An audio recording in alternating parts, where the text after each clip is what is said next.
want to grow and we truly want to capitalize and grow our economy, that we need to look outside of the over 80 million population in the region and look to trade agreements to push our exports. In short, we need to look to other markets. Today's seminar will help you with this. We will give you some ideas. We'll be speaking about benefits that can be had with trading with Cuba, who provides a market access to their population of approximately 11.26 million persons, trading with the Dominican Republic, who also has a very big market access to their population of over 11 million persons. And if Spanish is not your thing, then there are other preferential agreements or arrangements that you may wish to consider. There's trading with the UK, there's trading with Japan, there's trading with New Zealand, Germany, just to name a few. I mean, even for those of you that are avid footballers, even Croatia, not only good for football, but we also have agreements in place that we can trade with Croatia. And so we're excited to hear and share with you how to negotiate the challenges of export. And so I'm asking, if there's only one dege thing that you take away from this seminar, is that the knowledge shared on exports today should instill in your minds to get some ideas as to which countries, which markets you would like to access as a potential exporter. Thank you. Thank you. Okay. I'm not sure how many of you have an agenda, and so the next, just to do some housekeeping matters, we're a bit delayed with our chairman, and so we will delay our opening remarks until he gets here. But just to say that on items 2, which is the situation analysis, and the findings, after those 2 items, we will take a short 10 minutes question and answer, and then we will move on to the overview of the trade agreements. I will not be calling the presentators up to present. You will know when it is your turn, so I'm just expecting for you to come to the mic because 15 minutes is a short time to present and we don't have much time. And so we will move to Dr. Major Hugh Blake to present on the situation analysis and the 4E strategy.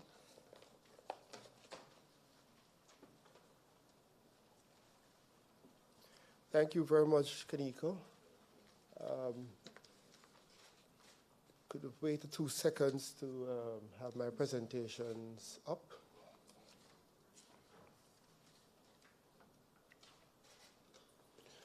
Okay. Good morning, everyone. Over the next 25 minutes or so, I will be presenting to you the strategies that the Trade Board is pursuing to support the growth of exports in Jamaica. The strategies that I will give you is a broad overview because time does not permit to go into significant details. One of the things that I have to spend a minute or 2 on is to share with you a little bit about the Trade Board, because since we have been promoting this seminar, a lot of persons have been coming up to me and saying, what is the Trade Board all about? Could you explain to me? So,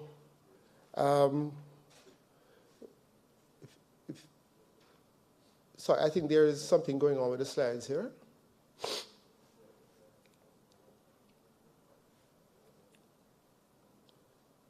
Just a minute, please.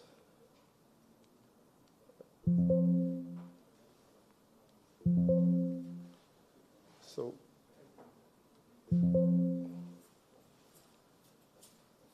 Carl.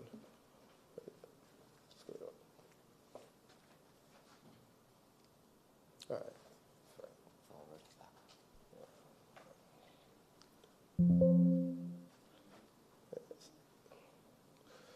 Okay, I think there's a little delay. When I press this thing, it takes a while before it moves, or it's not moving at all.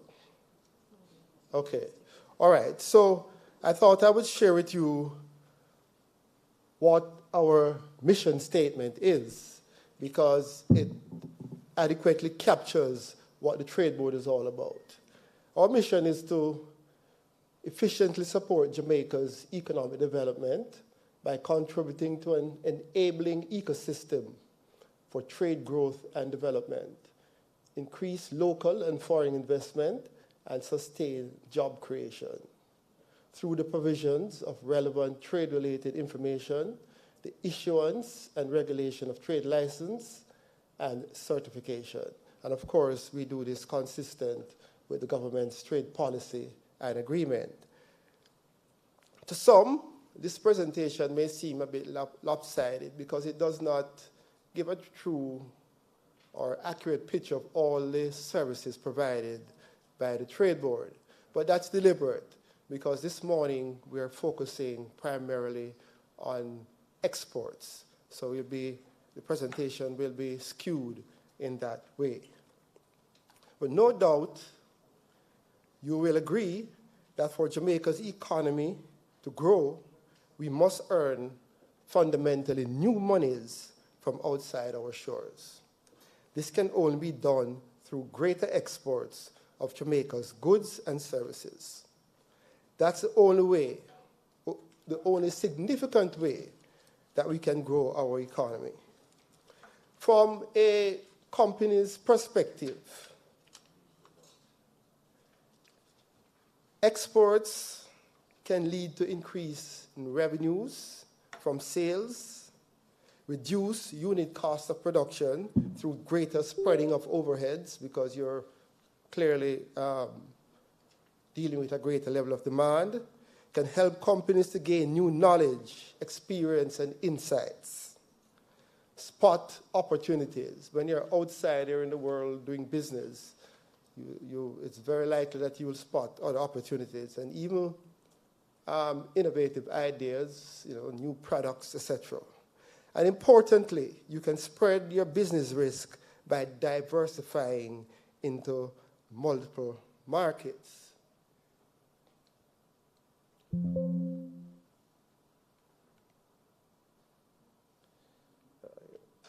Right. So at the Trade Board, we developed what we describe as our 4E strategy for supporting the growth of exports. It includes, oh Lord, I don't know what's happening with this thing. I'm pressing 1 and it's not happening. Yeah, that's what I'm doing. It's not moving.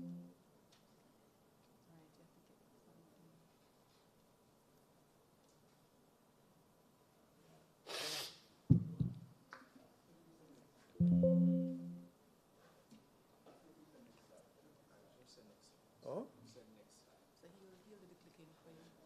Will you do the clicking, the changing for me? Okay, some slides you have to click several times before it goes. Okay, so the first E there would be educate, enable, expedite, and evaluate. Very simple 4E strategy. Regarding educate, one of our mandates is to be the chief repository and disseminator of trade-related information. This provides us with a huge opportunity to educate.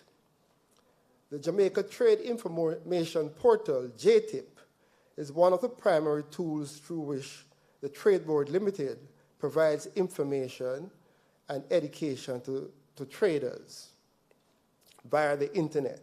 It provides a one-stop portal through which businesses wishing to engage in cross-border trade involving Jamaica can obtain all the relevant information they need.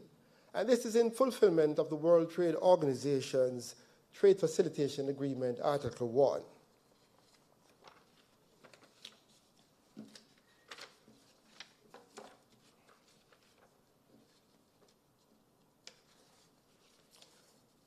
Sorry about that. Right.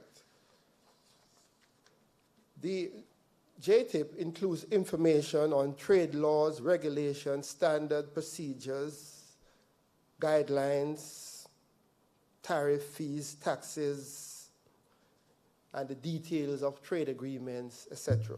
And it is an evolving website, or portal, because we are constantly upgrading and including new information. The dynamic trade environment in which we operate requires us to innovate and to be strategic in the way in which we obtain, interpret, and disseminate data or information. JTIP, therefore, needs to be expansive and accessible. Plans are in place to expand the reach and scope of JTIP through the presentation of its content in both Spanish and French, and this is in addition to English. Importantly, plans are well advanced to include trade in services, which is actually quite a big aspect of the trade that we do. Through social media and other conventional forms of advertising, we promote and encourage traders to visit JTIP.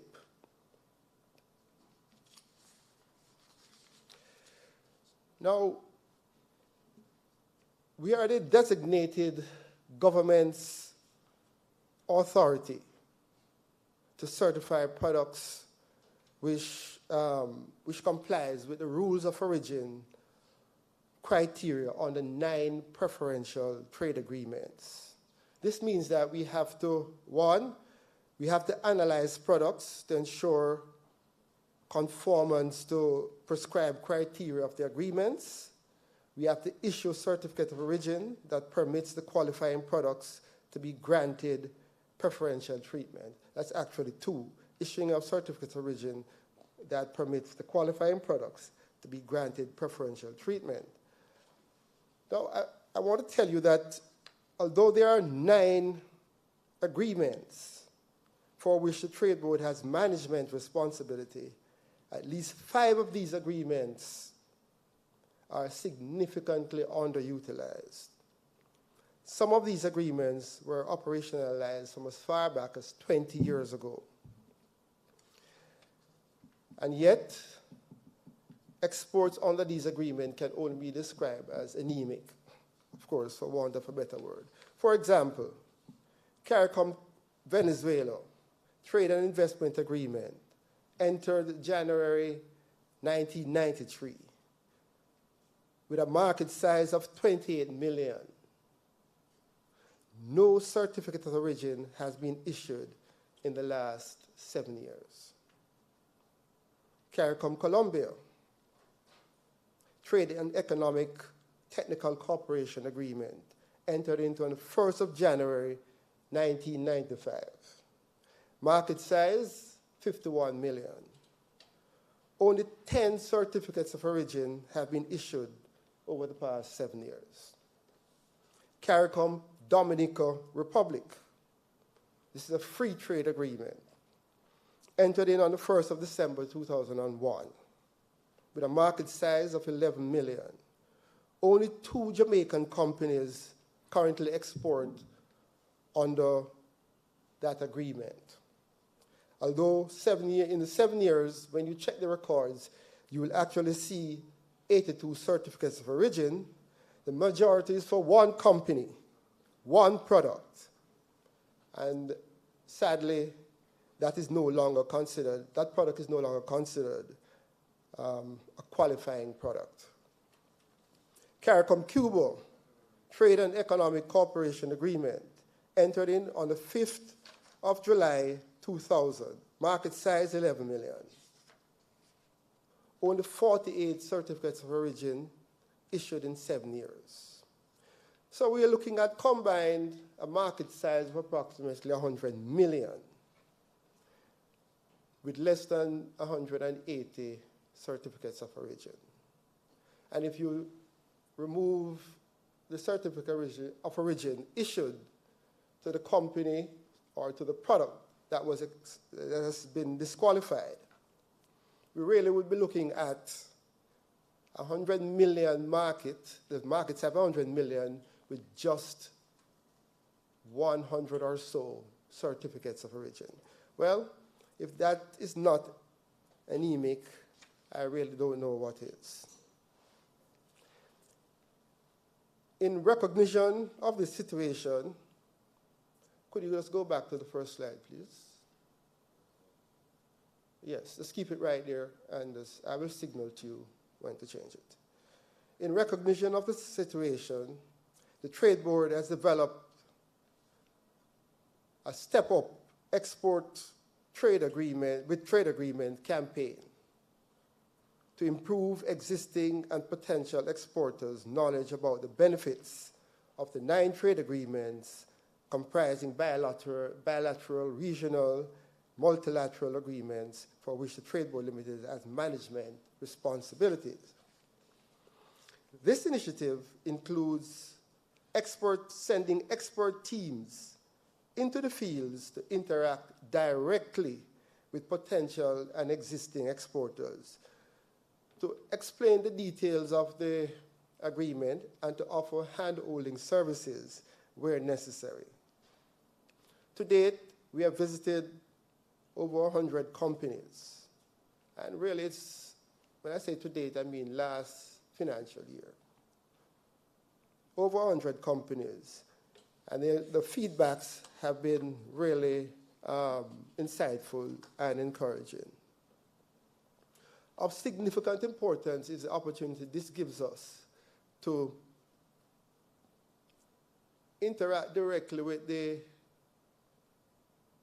usually manufacturers or exporters, to get from them firsthand what are some of the obstacles that they face, and help them as best as possible to understand how best to navigate these obstacles. So what we have developed is a fairly sharp sense of the needs of these exporters. What we actually do is we have developed an instrument or a questionnaire that we administer when we go on these field exercises, and that gives us the opportunity to capture very clearly, consistently, information. The findings will be presented by our next presenter if the chairman is not here to give his presentation. Right. The other thing is that we are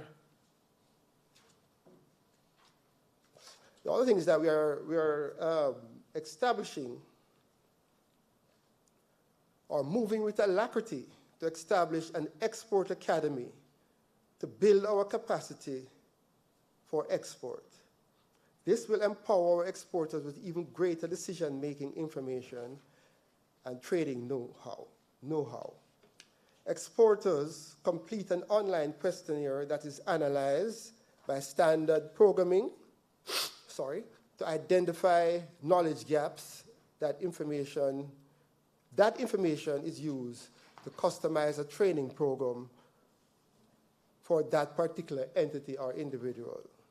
Information for closing knowledge gap will be automatically sent to that company or individual, right? And then there will be a number of quizzes and so on. What I'm giving you is just really the very basic. So the Export Academy is no big mystery. It's not like you have to matriculate to get into a university or anything like that. What it really is that we have developed an instrument where we capture from the potential exporter what exactly they want to do. Based on how they fill out that questionnaires, we know where the critical knowledge gap is. Right? And what we do, we send that information to them automatically. Right? And then we have a number of quizzes and so on and follow-ups that take place. The Export Academy will reduce the uncertainty about how to export and give businesses the tools and confidence to seek out export opportunities globally. The Academy will be a free online service provided by the government of Jamaica through the Trade Board Limited. market intelligence. The Trade Board is also engaged in a project to provide market intelligence and trade compliance information for markets around the world. Jamaican businesses who register with the Trade Board Limited will be able to go online and identify the best target markets for their products and services, access doing business guides, collect relevant market information about any country or industry of interest. Will also help to find new opportunities worldwide, help to check compliance, duties, etc., etc. Market intelligence, APIs, and widgets would be accessible through our revamped website and would provide information and guide for doing business with the rest of the world, which would be complementary to Jamaica Trade Information Portal that provides mainly domestic regulatory information. This service will be available by the end of July.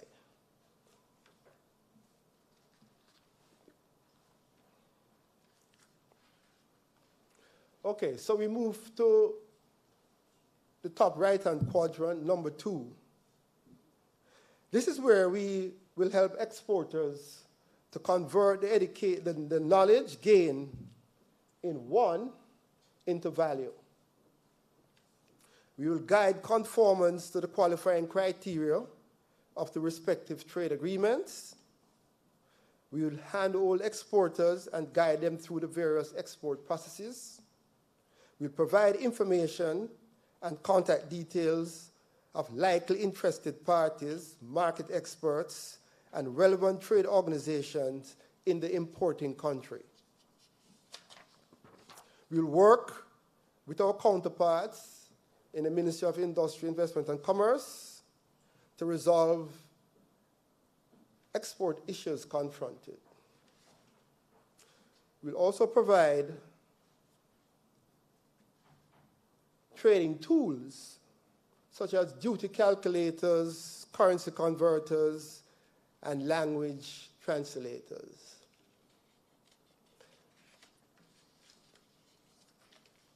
Change. The bottom right-hand quadrant is where we will expedite. The Trade Board fully recognizes the need to keep up with the pace of transactions through efficiency in our processes and with the use of up-to-date technology. To this end, we have established key performance indicators that are related to the time we take to do business. We recognize that as business people, time is critical. You have commitments to your customers, and you have to deliver on time. I had a very interesting discussion with a Jamaican business, I won't call the name, that has successfully navigated the entire process and is now producing hardware and selling to Lowe's and Home Depot, etc., etc. And is doing very well. Right? And what he told me is that a critical part of his success is that he made his business extremely reliable. Reliability is everything when you're dealing with overseas market. What we at the Trade Board want to do is to make sure that we operate in such a way that we do proper turnaround times, right? All the commitments that we make in our service agreement, we work assiduously to make sure that we deliver the service within that time, because we know how important that is. We set, for example, we set as our KPI export license. We commit that within 1 working day or 8 hours, you will get your export license. Certificate of origin, also within the 8-hour period. Letters of origin, 8-hour period, etc., etc. And these commitments are made public, so our exporter knows what to expect in terms of turnaround time, and they can plan their business accordingly. The KPIs, these KPIs are significantly better than what we had in the past. In the past, we had a 73% efficiency index. We are now operating at 95%, simply because we have decided that those things that we have control over, we are setting them as our key performance indicators. One of the recent reforms to enhance export is the electronic certificate of origin. Really, it came out of a collaborative effort between the Jamaica Customs Agency and the Trade Board. It gives faster processing time. It gives the ability to generate real-time reports, greater protection of the integrity of the certificate of origin issued by Jamaica, and improve the ease of doing business. Generally improves the ease of doing business. This is fully implemented, ratified by CARICOM, and is now in place. And I believe all our exporters are very pleased at the speed at which they are now able to get these certificates of origin done and their transactions. We have developed and introduced a digital version of the product analysis form, which has significantly sped up the process of product analysis, application, and assessment for compliance with the criteria of the respective agreements. Work is complete, and we are now in the implementation phase. And I wanted to say that the digitalization that I mentioned here is just part of a wider plan that we have.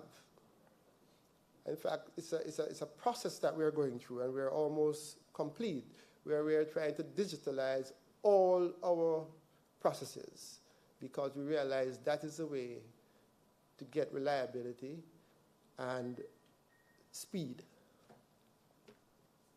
And, to use technology, come into the first world, So it's just part of a process. We're doing that even our inventory management, because we recognize, that with the government's push to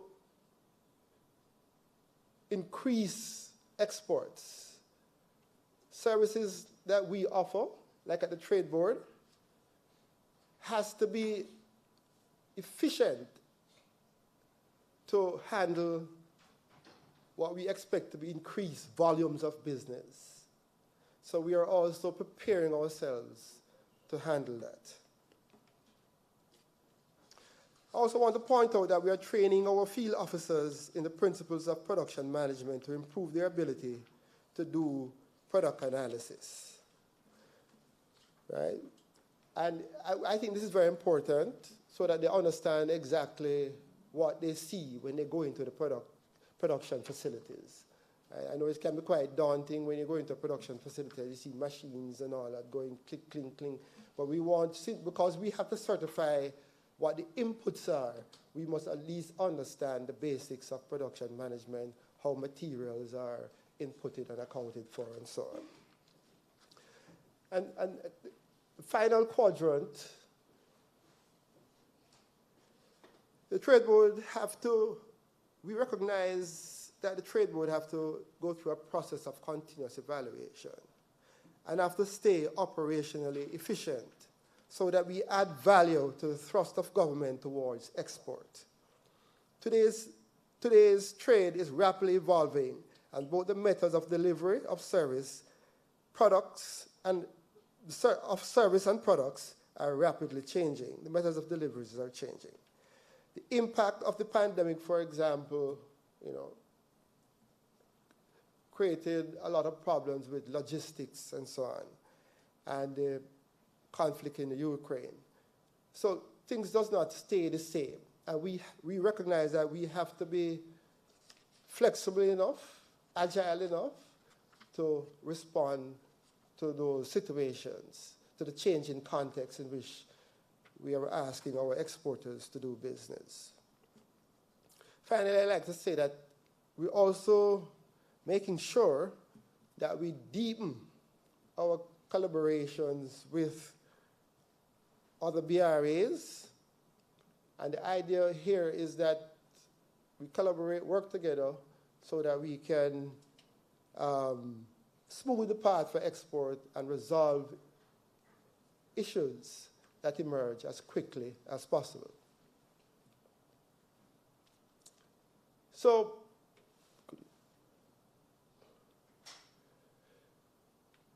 we're doing all of this because we have a vision that by 2030, the Trade Board Limited will be recognized as a national focal point for trade facilitation, by being Jamaica's primary source of trade information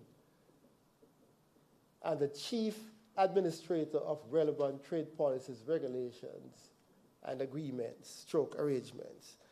That is how we see ourselves in the future.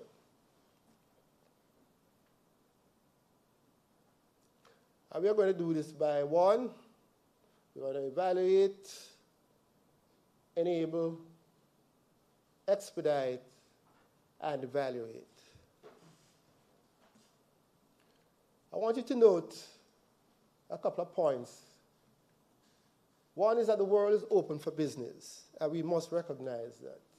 Two is that approximately 100% of the world's consumers are outside of Jamaica. 100%. Our number is probably 0.0000000 something, right? So we're still looking at 100%. And that in 2021, global export of just products alone, not services, amounted to US $28 trillion. The question is, how much are we going for? How much of this are we going for? There will be a question and answer session, I believe, shortly. So thank you very much.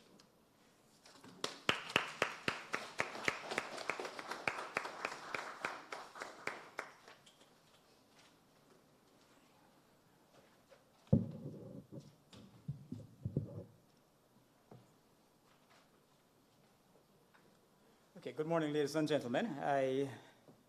My name is Carl Morgan. I'm the Director of Information Systems and Records Management at the Trade Board, and I will be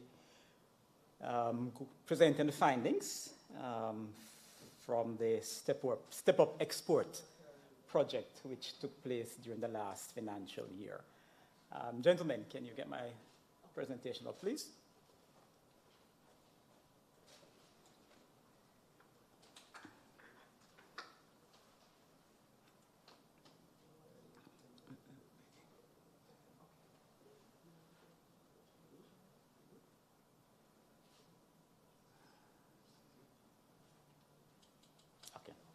Thank you. Okay, Step Up Exports with Trade Agreements. Dr. Blake mentioned that the project during his presentation. Now, the initiative was launched May 9th last year, and the primary objectives were to promote the benefits of the 9 preferential trade agreements that the Trade Board is responsible for. We wanted to also increase awareness of the underutilized or inactive trade agreements. Dr. Blake indicated 5 of those in his presentation. The methodology that we chose for the project was directly engage the manufacturers and exporters through site visits. Now, the direct engagement of the manufacturers and exporters is key to the entire project. And in fact, as I go through the presentation, I will be making reference to that from time to time, because one of the outcomes of this project is to highlight the importance of directly engaging the trading community. We oftentimes plan these large, elaborate events, and we invite the manufacturers and exporters, and they may have an impact, but if we want to create change, we have to engage them directly. And that is certainly something that this project taught us. Now, TBL certifies exports on the line of 11 preferential trade agreements. The other 2 are under the purview of Jamaica Customs Agency. Now, and this was a background to why we engaged in the project. The lower utilization of several of the agreements, as I mentioned before. But one of our trade board's strategic priorities is capacity building. We want to ensure that the exporting community have all the tools that they need for proper decision making, and so that they can carry out their business. Now, what are these 9 preferential trade agreements that we keep referring to? They are the revised Treaty of Chagaramas, CARICOM, and you'll see that the majority of our exports take place under that particular agreement. There's a Caribbean-based initiative, which covers exports to the US.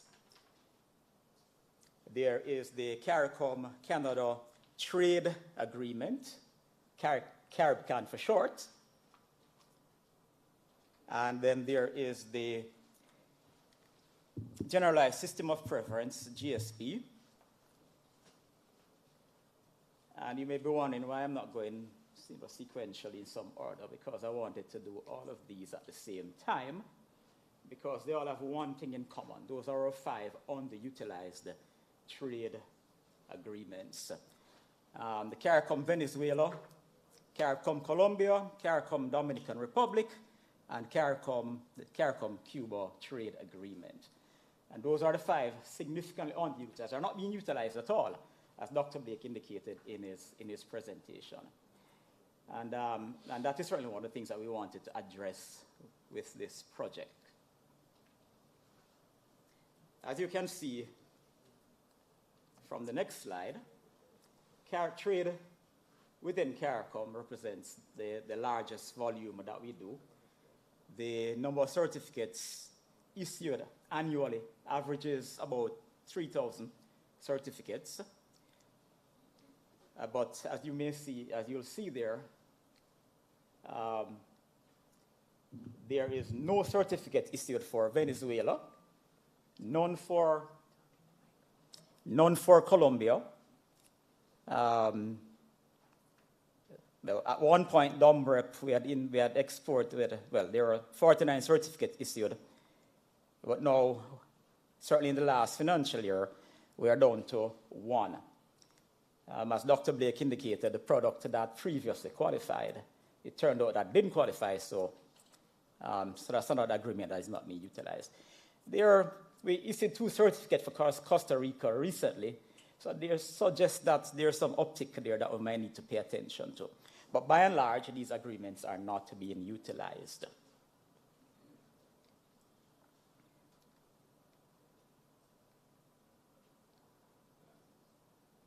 Okay, so what are the objectives of the project?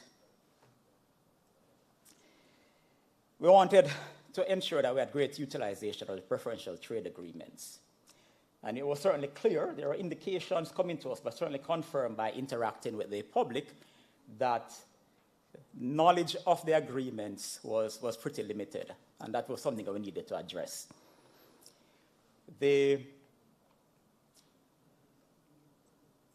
So that's the key outcome that we wanted. We wanted to ensure that we get an increase in the utilization the agreements. Main strategy, direct engagement, as I indicated before. The map shows the distribution of the companies that were visited, primarily within Kingston and St. Andrew, St. Catherine. The project, I should mention, is ongoing.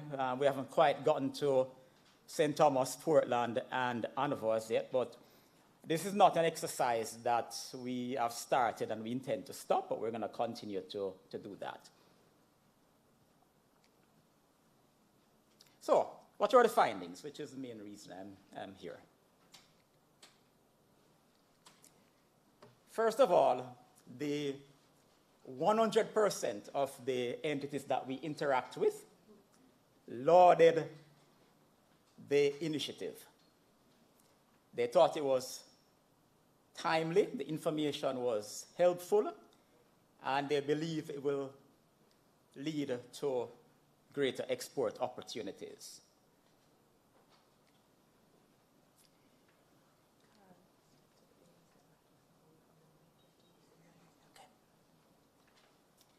Majority of export is to CARICOM. 73% of the companies visited are exporting to CARICOM. However, their products can in fact qualify for preferential treatment under other existing agreements. As I indicated earlier, there is in fact a knowledge deficit, and knowledge of the other trade agreements that are there is lacking. And so what this direct engagement did was to help to enlighten our exporters that there are other opportunities that they can in fact pursue.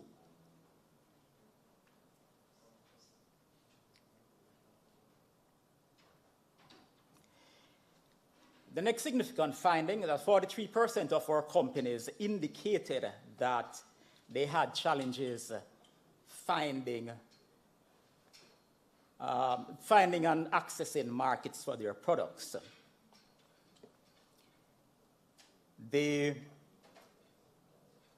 Dr. Blake mentioned, and this is certainly something that needs to be looked at. Dr. Blake indicated one of the things that the Trade Board is going to be doing, the launch of our market intelligence project will help to fill that gap.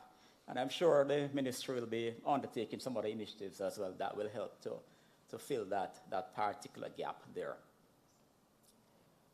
I already indicated that there is limited knowledge of the trade agreements, and some manufacturers are not aware of specific trade agreements.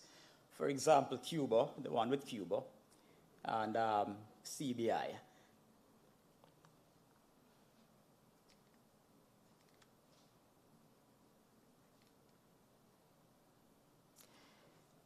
This particular item is not an issue per se. We have manufacturers that do not export, but they do manufacture products for exporters. So they do play a critical role in the export process and in the Jamaican economy. But we can encourage some of those entities to also engage in the export process. The biggest issue by far is financial constraints. Now,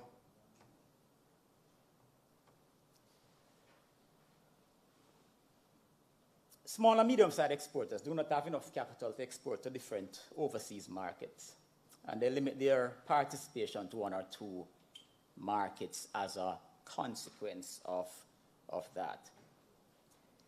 They further stated that although they may be interested in other markets, the cost of getting their products to market with limited resources, it's also affected by economy of scales and their inability to penetrate and compete with their larger competitors. The high cost of raw material as well is a problem that they indicated, and the high cost of energy. And so those are some of the factors that were cited under financial constraints. But one of the things that we also realized that the manufacturers are not necessarily aware of some of the incentives provided by the government. There are indications that some don't know of the existence of the Exim Bank, who I see represented here today. They are not aware of the productive input relief program and other initiatives that the government has in place that will in fact assist them with point number 6. Trade barriers. And this one comes up in almost any discussion of trade. So they have trade barriers, particularly the Spanish-speaking countries. For example, Law 173 in the DOMREP, which requires that the exporters sign these exclusive agreements with distributors in the Dominican Republic, and there are penalties if those contracts are ended. A deal killer in any circumstances.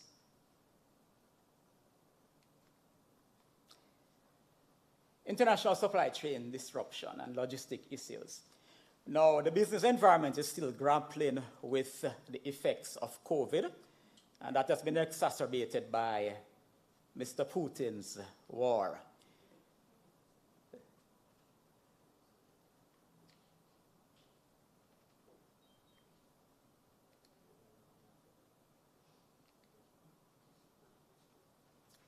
Now, this one is aimed directly at the government entities in this room. Disruption due to lack of coordination among the government entities. One of the complaints that the manufacturers have is that production flow is oftentimes interrupted due to multiple inspections and site visits from different government entities. So what they want from us is coordinated efforts whenever these activities are taking place. I know some effort has been made to do that, especially for inspections, but they are saying that more needs to be done.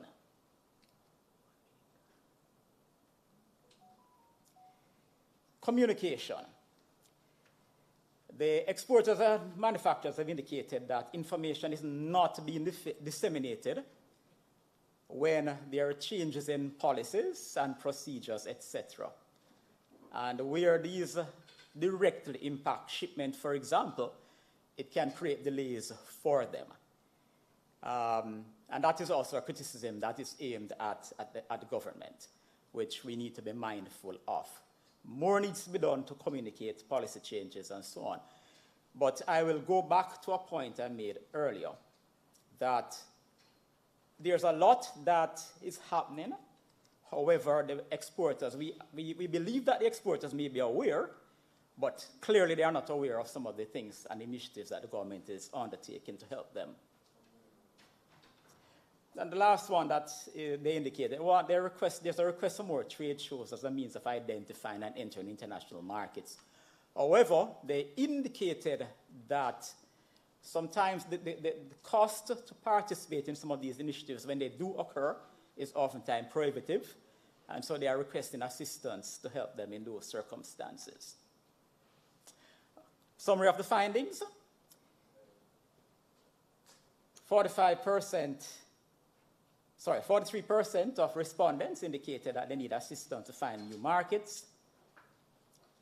5% indicated they wanted more trade shows and missions, which was the last point I just mentioned. 14% identified financial constraints preventing diversification. 7% indicated communication with government entities as an issue. And their supply chain issues as indicated earlier. And 59% indicated that capacity building is required. 100% of our respondents indicated, however, that the trade board needs to continue this initiative. They want us to continue to reach out to them. The direct engagement that we have started, they want us to continue that. And I would hasten to say that direct engagement from some other government entities would also be very beneficial to our exporters. Thank you.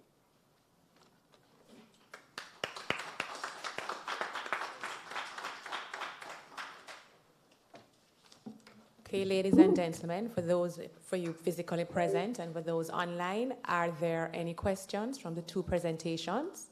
You would have heard from Dr. Blake on the 4E strategy and the situational analysis in relation to that. And you would have heard from Carl on the findings from the Step Up Export with Trade Agreements project. Are there any questions? Sure. Mrs. Shirley? I don't think, hold for me. We do have mics. Just hold for me a minute. Gentlemen, if you could just come to the podium, please. Carl and Dr. Blake. Oh, you have a mic there. Okay, great. Okay. Thank you very much. Good morning, everyone.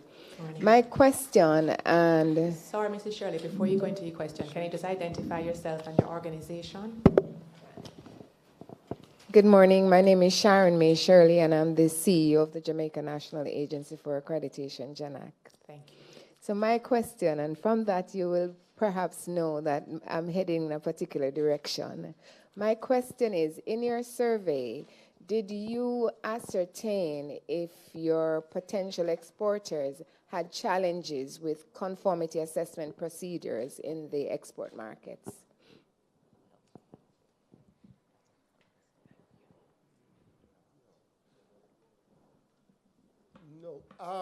No, we did not. Is it on? No, we did not. But now that you've said it, I think it should be something that is included going forward, because we recognize how important that is. Perhaps we have some persons who were actually on the actual export itself. Exercise itself. I don't know if any of them wish to speak to say whether this particular issue or request came up from any of the exporters. Ms. Butler is looking for the mic.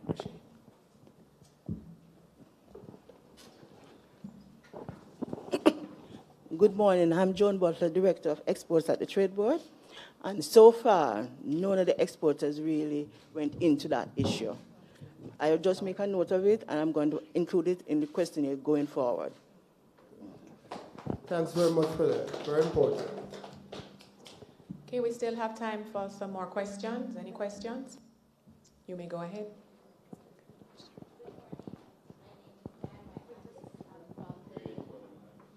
Thank you. Hi, good morning. My name is Dan White-Mattis. I'm from the Jamaica Biscuit Company. I'm the import-export coordinator for the company. Being one of the persons that used to be in the logistics department, I now sit on the commercial arm of things. But having heard of the development in terms of going digital, first thing that came to my mind was a joyful moment and then a what-if moment.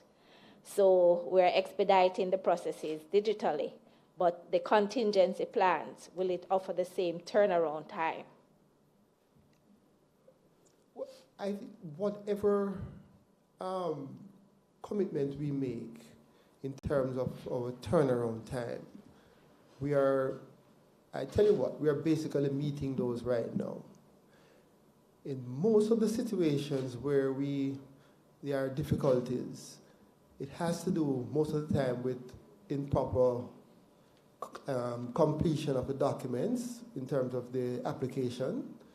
And so we have to get back to the applicant and sort out that issue. But all properly completed applications, all are dealt with within the time that we specify. And so for some things, particularly export, where we are very keen to make sure that we don't miss a beat, I think Joan can share with you, our Director of Export, that we are hitting a 99% efficiency index with that. Okay, on the point you just made about the documentation completion, I don't know if there is already considerations given. Maybe you can have an orientation process and guiding the relevant stakeholders in the completion of it, because that would eliminate those margin of errors. Yes, absolutely. We can do that, and one of the things I want to also point out to you, and this is why we keep, suggesting and trying to encourage persons to visit the tools we have at the Trade Board, like the Jamaica Trade Information Portal, because it gives a tremendous amount of information on the respective documents and so on, what is required, how to do it, and so on. And we're open to the traders. You call down to the Trade Board and you want something to be clarified, we do it expeditiously. So, but your suggestion can help, and we'll certainly look into that. Let me just make an additional point on contingency to ensure that there's always continuity. We depend upon the Jamaica single window for trade for a lot of our processes now and our transactions. And I can guarantee you that there is adequate redundancies right across the island to ensure that that system, that there isn't any significant downtime with that system. There are some things that we don't have any control of, act of God, which could create some problems, but there is adequate redundancy for the system that exists of customs that we depend upon, that extends all the way to Montego Bay. So hopefully there will be no significant disruption in service if something goes wrong. Okay, thank you. Yeah, I also want to add a little point regarding that. And that, J-Swift is perhaps one of the largest IT project undertaken in Jamaica, ever. Right? It is quite a huge undertaking, because if you imagine that all the government transactions are being onboarded to this platform, and all the agencies and so on have different ways of doing their various processes or transactions, and J-Swift have to capture all of this. And so, admittedly, there are teething pains, right?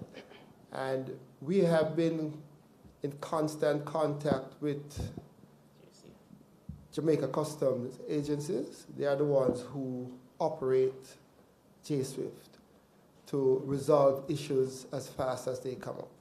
But they have a team that is working on a lot of issues and steadily.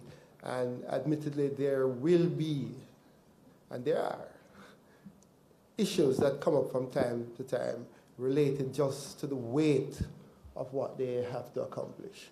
So I believe that in a short while, most of these issues will be sorted out, because there is a lot of effort put behind it. So a little bit of patience is required in a lot of instances. Okay, thank you, Dr. Blake. Hi, good morning. My name is Kimberly Roach. I am the Manager of Promotions and Outreach from the MSME division at MIC. And I have a question about the Export Academy. I mean, we see where MSMEs, need that capacity training. So I would like to hear a little bit more about that academy and how MSMEs can access that service. Sure. Well, one of the things that we're doing is that we are doing a lot of stakeholder consultations. And we're in the process of the development of this particular academy. And so we'll certainly be consulting with the MSMEs organization and going through in detail what is it that they would like to see us include in the academy, particularly as it relates to exports. So there will be a significant amount of exchange between your organization and ourselves. And I believe it's a very important sector and one that needs to be nurtured. So a lot of effort will be placed there. I can't go into the specifics right now because we're still in the developmental stage and we're still talking. But rest assured that the concerns of the MSMEs or the things that are critical for them to know as far as related to exports will be included. All right? Thank you.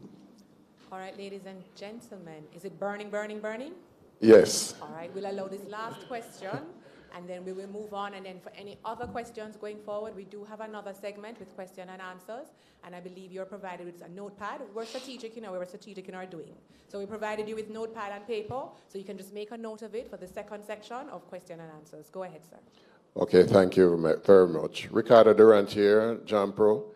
I just wanted to find out, in terms of the survey, what was the sample size and the categories of exporters that were surveyed? When I say category, you could simply say whether they're food, non-food, that sort of thing. Right.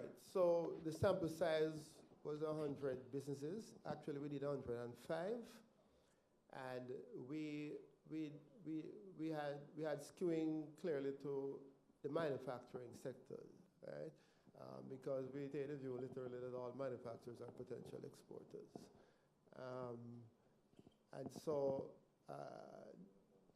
that is the only bias I can think of.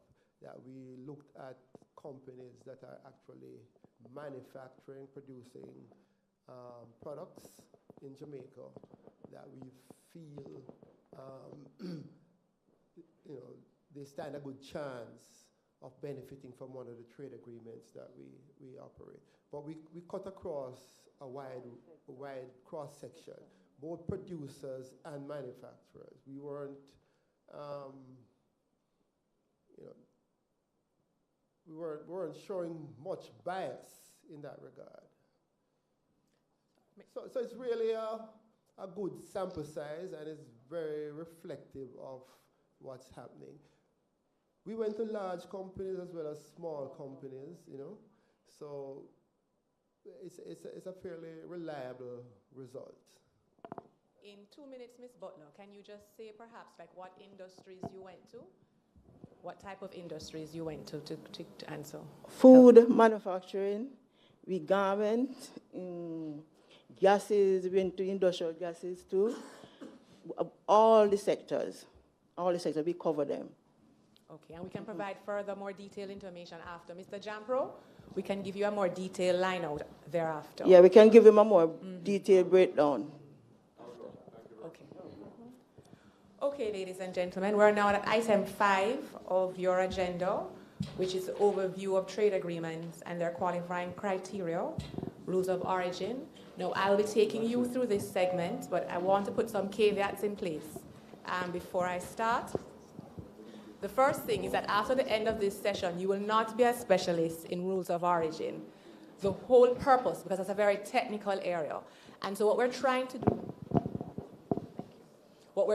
is for you to just have an understanding as to what it is, rules of origin requirements are. If it is that you have some light bulb while you're here, as this is a market that you want to enter, you get an idea as to what product you want and what countries you want to engage in. And so this seminar is not a technical seminar, but it's more sharing of information seminar for you to thereafter follow up with the Trade Board and the Customs Agency, Jamaica Customs Agency, if the needs be. Okay, so forgive me while I'm going to try to go through it very quickly.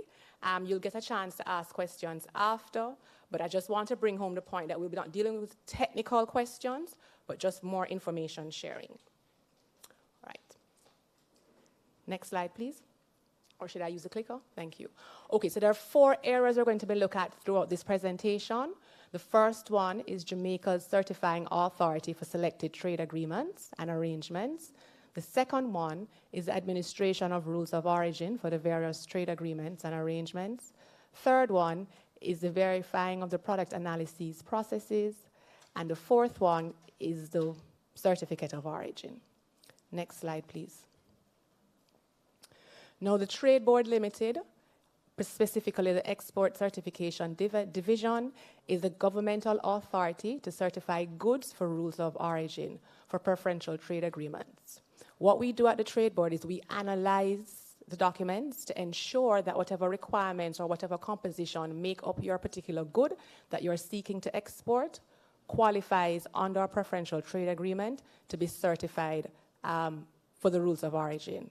After it is certified, then we issue a certificate of origin. Now, in layman terms, my understanding, a certificate of origin is like a passport. As if you want to travel, if you want to go to a particular place and you need a visa, For example, your good would need that visa to take it to that country to say that it is qualified. Once it qualifies, then you are able to get duty-free and a reduction of some taxes at the customs agencies. I should tell you from before, because I have had this experience with a particular exporter, particularly under the CARICOM arrangement, is that whilst it is that you get the benefit where duties are waived, there are certain other fees and charges that customs may charge. But the big thing is that the duties is the bigger cost, and so that would be waived, and you'll have a greater advantage in the market of the country that you are entering. Okay? Next slide, please. So these are the preferential trade agreements / arrangements that Jamaica is a party to. The revised Treaty of Chaguaramas, which is the CARICOM one. I'll go through them a little bit quickly because Carl in his presentation and Dr. Blake spoke about them very clearly. And so there's the CBI, which is the one with the US. There is the Canada one. There is the General System of Preferences, and I'll go into a little bit more about that one as to who the parties are in that one. There's the CARICOM Venezuela. There is the CARICOM Colombia. Next slide, please. There is the CARICOM Dominican Republic. There's the CARICOM Costa Rica. There's the CARICOM Cuba. There's the CARIFORUM EU EPA. There's the CARIFORUM UK EPA. So the whole thrust of these trade agreements is that whoever you're trading with, it gives you an opportunity to go to those markets. And so now we'll go more clearly and more succinctly into the rules governing these trade agreements as to how you get the certificates of origin from the Trade Board Limited. Next slide, please. So under the CARICOM, which is the most popular, there are 13 member states, of which there's Antigua and Barbuda, Barbados, Belize, Dominica, Grenada, Guyana, Montserrat, St. Kitts and Nevis, St. Lucia, St. Vincent, Suriname, Trinidad and Tobago. So ladies and gentlemen, both online and physically, it's important as I go through for you to note who your trading partners are or who are part of the agreement. Because when we go into the rules of origin breakdown, you'll recognize that you can also source goods from these countries that are a part of the trading agreement. And so you don't have to only find the goods in Jamaica, for example, for it to qualify, but you could also lean on those partners that are part of the trading agreement to also have the good qualify. And so under the CARICOM arrangement, there are basically 3 rules of origin. So what the rules of origin means, like in every trade agreement, is the rule that will enable it to get the benefit of when it enters another country that is a party to the agreement, that there is no to low duty. All right? That's pretty much why you want it to qualify under the rules of origin, because you want to ensure that when it enters the market that of the country that you wish to trade with, that there is low to no duty. For the CARICOM one, the rules are wholly produced, and what wholly produced means is that the final product is produced from goods in Jamaica or other parties that is a party to the treaty. And so, for example, in the CARICOM arrangement, if it is that you wanted to produce something like corn or a cow, for example, if you wanted to sell meat, if you can be shown that you got the meat from Barbados, who is also a party to the CARICOM, then you'll be able to export it to Guyana with low or no duty, because both products, if you use the meat to a part of the meat, to specific parts of the meat, was obtained from Guyana, but you're seeking to export it to Barbados. Because the meat comes from Guyana, even though you're in Jamaica, it still qualifies because Guyana is a part of the treaty. Barbados is a part of the treaty who is also receiving the meat. Have I confused? I thought I did, so I wanted to make it clear, right? And so when you look at wholly obtained could be goods from goods produced in Jamaica or the other member states of the treaty. It could be things taken from the soil. It could be extracted minerals. It could be taken from the seabed.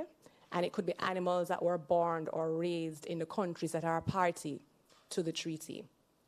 So that's pretty much all agreements. So when I'm going through them, you will see that almost every agreement, wholly produced, is a criteria. Once you can show that the product was wholly produced, so it was taken from the country, Jamaica, for example, or another member state of who is a party to that particular agreement, and you're exporting it to another party who's a particular in that agreement, a member state of that agreement, then it will be qualifying under rules of origin. The next criteria is change in tariff classification. Those of you that are familiar with goods will be familiar with the HS nomenclature. So these are called harmonized codes. And so pretty much every good in the world has that HS code. That is how goods are traded. That's how customs understand each other when goods come in. That's how taxes are charged, that's how duties are charged based on the HS code that's assigned to each good. And so another way under the CARICOM agreement is to get the rules of origin to qualify is through change of tariff heading. And what that means is that the final product is classified in a different tariff heading from the non-originating materials that were used. So for example, let us say your final product is ketchup. Ketchup, HS code is 20.03.20, right? That's a universal HS code. You don't even have to understand HS codes because Trade Board will help you navigate through that. But what you have to understand is to make the ketchup, you probably only have tomatoes. The mere fact that you have tomatoes, which is in the HS code of chapter 702, that's a different chapter from the 2103 that ketchup is in. So you're moving from tomatoes from 07 to ketchup, which is in 21. So that's a change in HS code because the final product changes the tariff code. So remember, your original code, your original product was tomatoes, and you add some other things to it to make it into ketchup. If it were, for example, that ketchup perhaps was also classified as 7, as chapter 7, like tomatoes, then perhaps you would not be eligible because there was no change in the tariff code, right? So that's another way that you can benefit under the rules of origin, under the CARICOM agreement. No, can you go back, please? And then the third way is value added. Now, this one is a lot more technical. So this is where a good is substantially transformed and there's an assessment expressed in the maximum allowance in value for non-materials that are of non-origin and materials that are originating. So when goods are being looked at to be classified on the rules of origin, they're pretty much in two categories, originating and non-originating.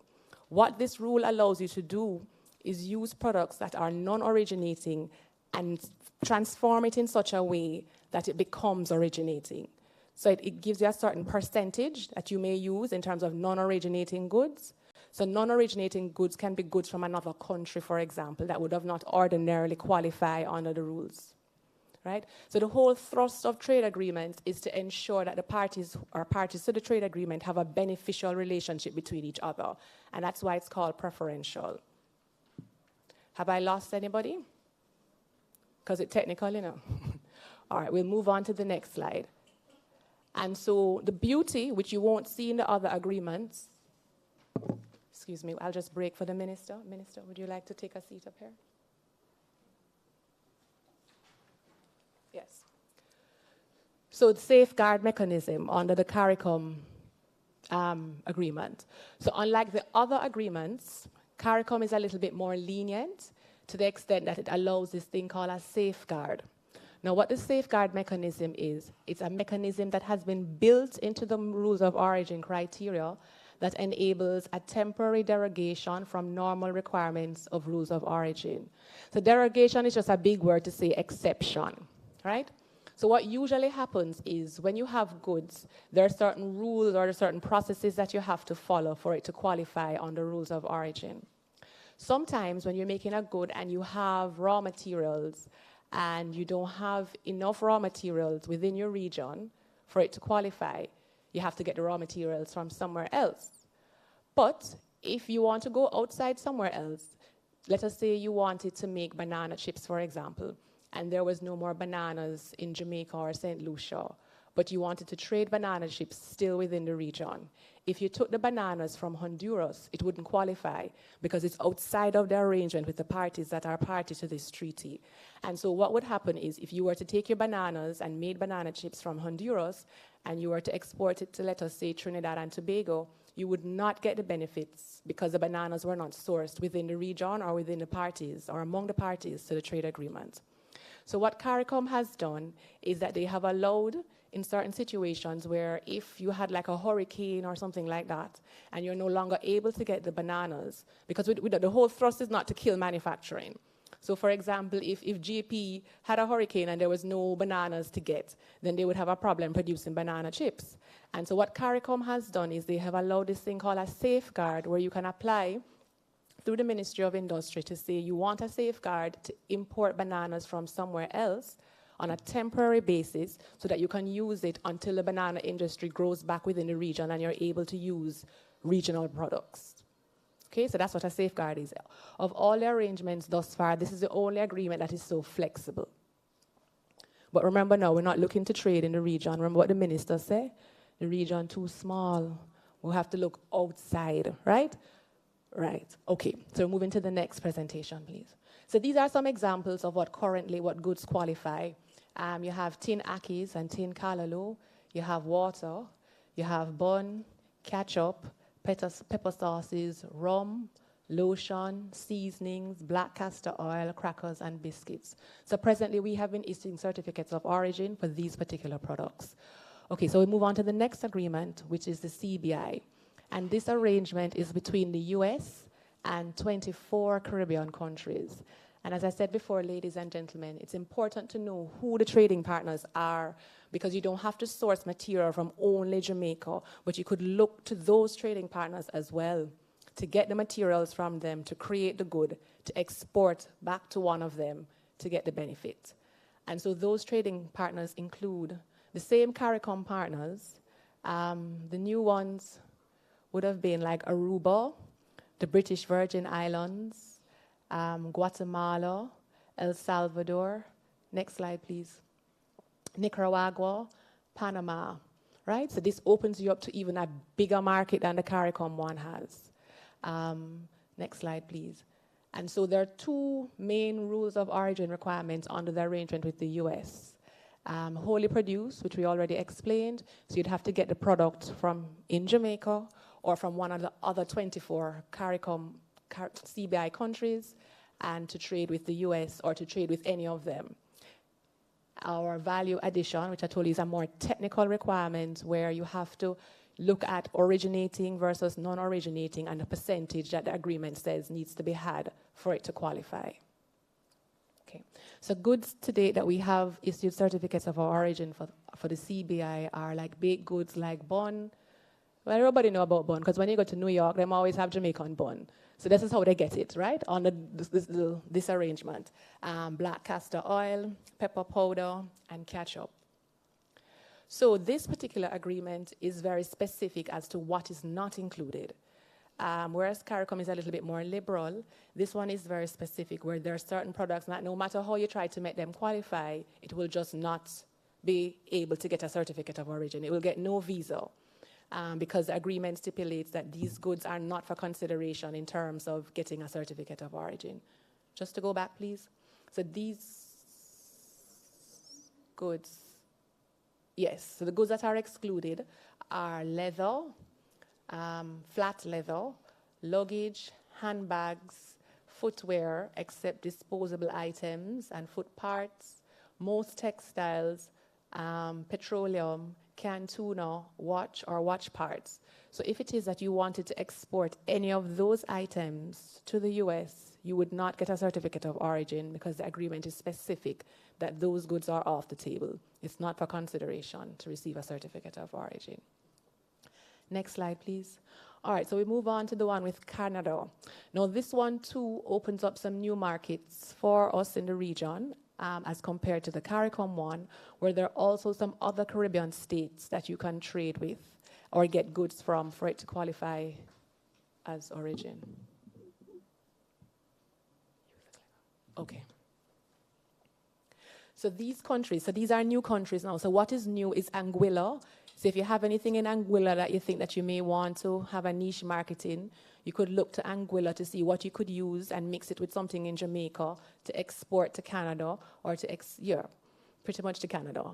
Because otherwise what we find is that when we're exporting to each other mean in the region, we use a CARICOM arrangement. And so we use these other arrangements for the external party, like with Canada or with the US, even though Caribbean countries are also parties to the other ones. Have I confused? You're not saying, but all right, no problem. So under this one, there are more countries that we can consider, unlike the CARICOM one.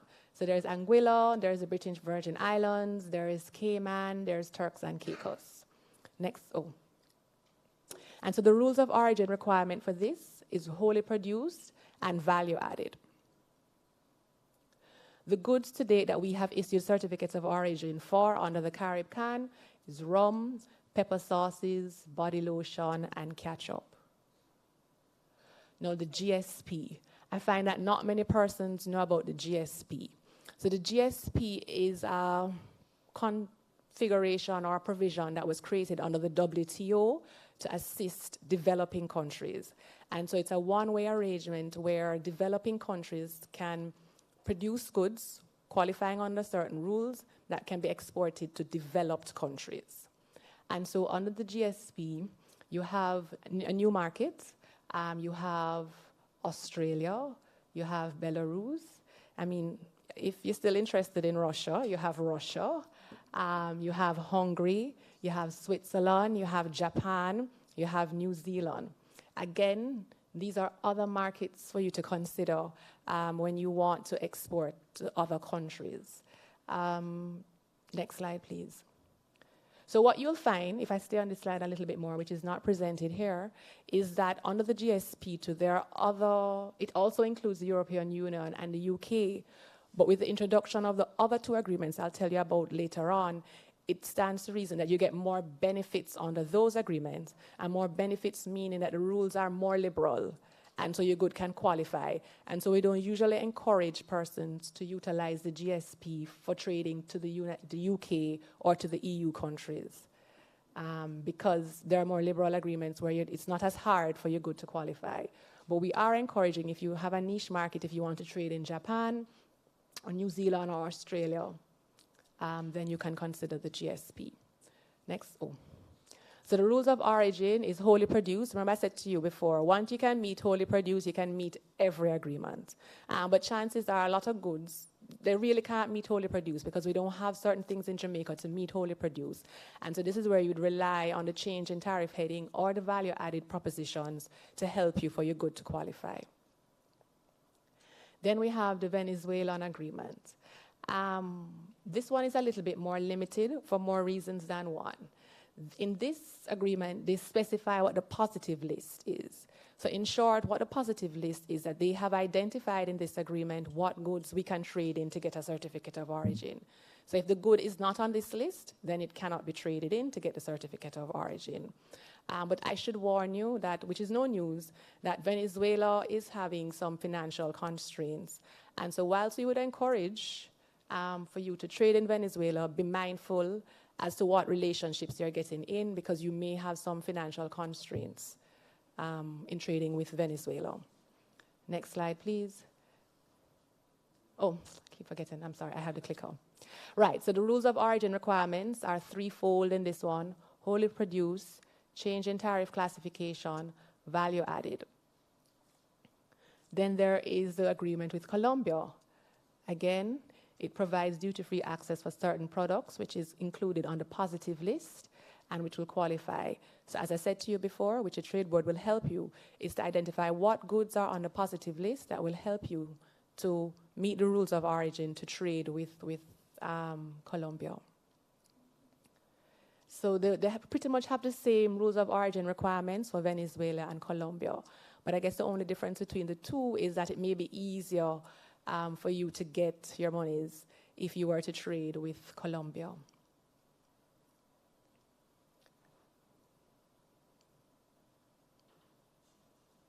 Then there's the arrangement with the Dominican Republic. This agreement provides duty-free and preferential access for all products with the exception of those listed on a list. Again, similarly to the Venezuela and Colombia, there's a list of items that are prohibited. If the item doesn't meet that particular list, then you won't be able to get the certificate of origin. There have been some challenges with Dominica. You would have heard that Carl mentioned Law 173, which pretty much means that you have to have a third party to once you want to sell goods in the Dominican Republic, you have to have a third party to be a middle person. They're called a distributive party. But I know it's something the Ministry of Industry, I see Clifford here, I'm not sure if he's apprised to give us any information, but this has been around for a very long time, and exporters have complained for a very long time. So I would imagine that it's on the ministry's radar for them to deal with that. because what it means is that you have locked yourself into this particular party and it's very hard to get out. But this agreement is very liberal in terms of the rules of origin. There are actually 5 criteria: wholly produced, change of tariff heading, change of tariff subheading, change of chapter. So both changes, all those references to changes refers to the HS nomenclature, where you can change based on the breakdown of the HS code. So similarly to the tomato and the ketchup, I made it a lot simpler, but there are further breakdowns that you can do to get these changes. Then there's the agreement with Costa Rica. Again, similarly to the others, they have the same rules of origin requirements. Then there's the agreement with Cuba. What we found is that there are some items that qualify. This agreement is a little bit restrictive too, but there is a way to maneuver in terms of the items that have traditionally qualified. Some items that have qualified for certificates of origin are chemicals, some chemicals too, not all chemicals, alcoholic beverages, excluding rum, because they're our biggest competitor, so they would have made sure to put that in the trade agreement that we can't export rum to them under preferential arrangements because it's a big competition for them. Animal and vegetable oil and fats, bread, biscuits, bun, cocoa powder, cocoa beans. The rules of origin requirements are very similar to the others: wholly produced, change of tariff heading, value added. I'm happy the gentleman is here from Exim Bank because there is a credit facility with Exim Bank. I'm seeing him shake his head, so I guess we'll raise the question. It doesn't exist anymore, Mr. Exim Bank? Oh, it's suspended. That's unfortunate. That's something we need to raise to see how we can get it back active. Because I know that similarly to Venezuela, the credit facilities coming out of Cuba tends to be very difficult.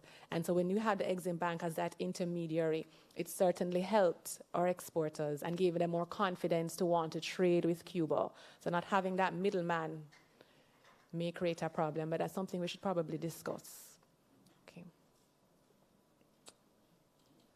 Okay, so we move on to CARIFORUM EU EPA. So the Trade Board does not issue certificates of origin for any of the CARIFORUM EU or any of the economic partnership agreements. These are done by the Jamaica Customs Agency, but nonetheless, the same rules of origin requirements are there. This particular agreement is a good one in the sense that it opens you up to even more markets of the EU. And so we're not only restricted to our colonial past with the UK, but we can look at Austria, Belgium, Bulgaria, Croatia, Cyprus, Czech Republic, Denmark, Estonia, Finland, Luxembourg, Italy, Poland, Portugal. There are quite a few countries, as you can see, 20-odd countries. So it gives you the opportunity, again, to comply with our minister, to look outside our borders to see where you want to trade.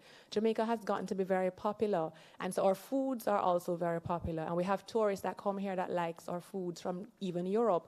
And so if you can tap into that market and supply them with our foods in those countries, you may have a $1 million business there budding. Okay?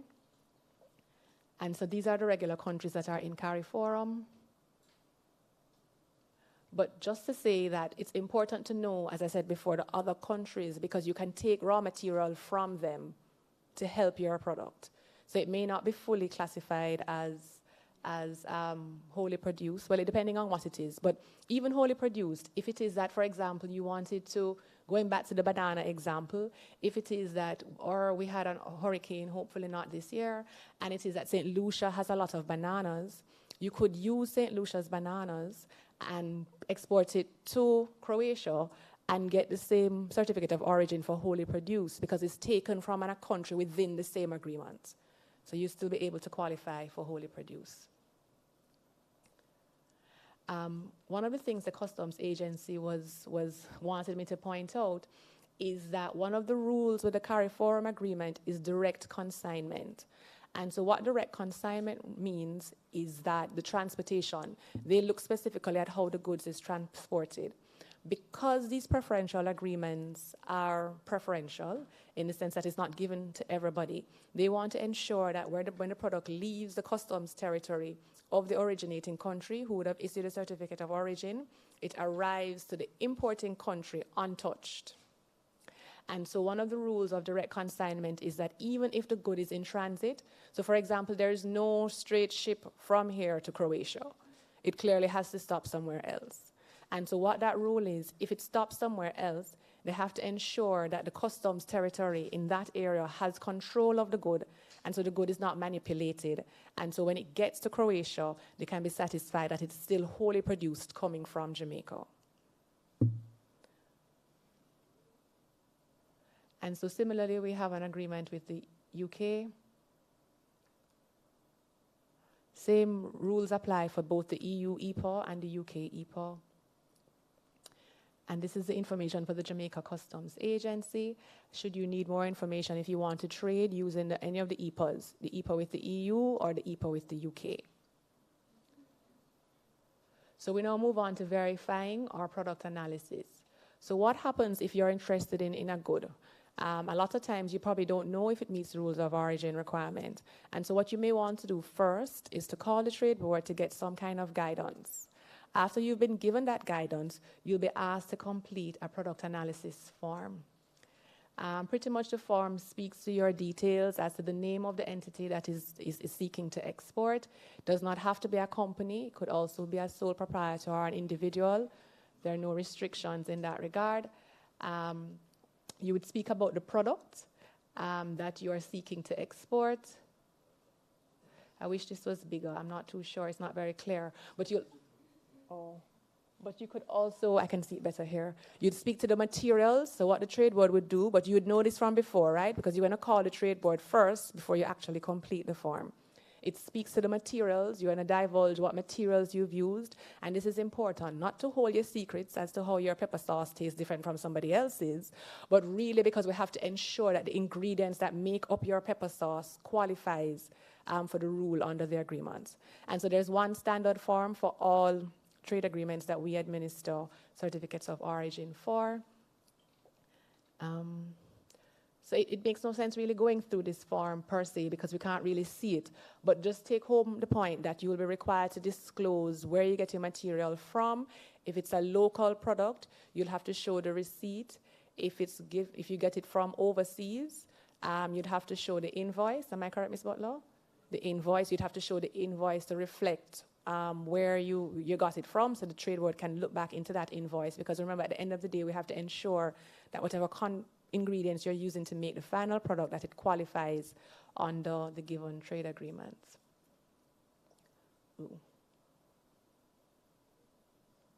Okay, so these are the things that are required for you before you get a certificate of origin from the trade board. And again, the certificate is like your visa or your passport. It goes with the product to whichever country that you are seeking to access the market to show that under the trade agreement that this product is qualified under the rules of origin, and here's a certificate to prove it, and so you shouldn't charge any duties on it because it has qualified. And so in order to get the certificate of origin, you need to issue a cover letter, you need to complete the product analysis form, trade board needs to see a copy of the C87 form, trade board needs to see a copy of the commercial invoice, the TRN number for the person or the company that is seeking to export, and a most recent copy of the JAMPRO letter. So here how JAMPRO gets involved now. In order for us to qualify, if you're going to export on a commercial basis, you most definitely have to be registered with JAMPRO as an exporter. And so I'm not sure if you're aware, but even when you're registering with JAMPRO, again, it's not limited to companies. Individuals and business can register.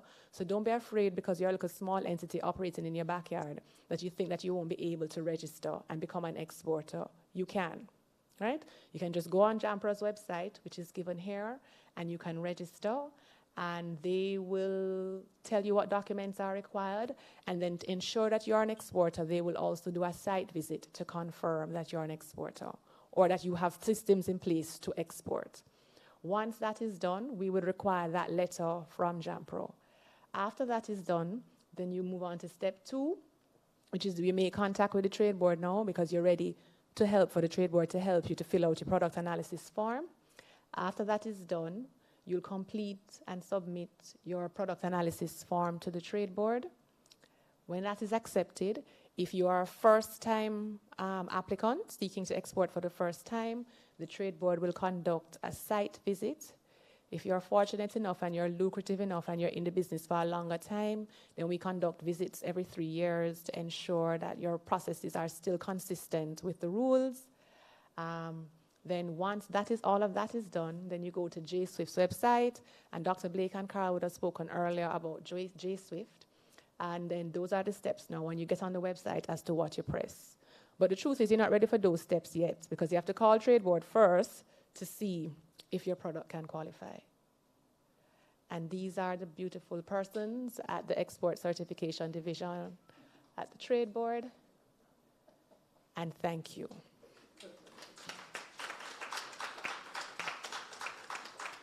Okay, ladies and gentlemen, I know I've given you a mouthful, so we're going to invite you. Is coffee break ready?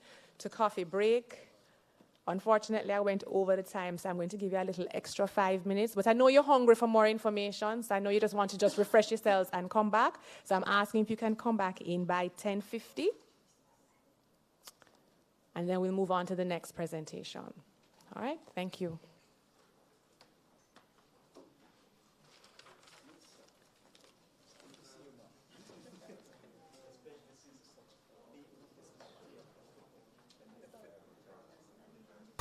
The Trade Board Limited is an agency of the Ministry of Industry, Investment and Commerce.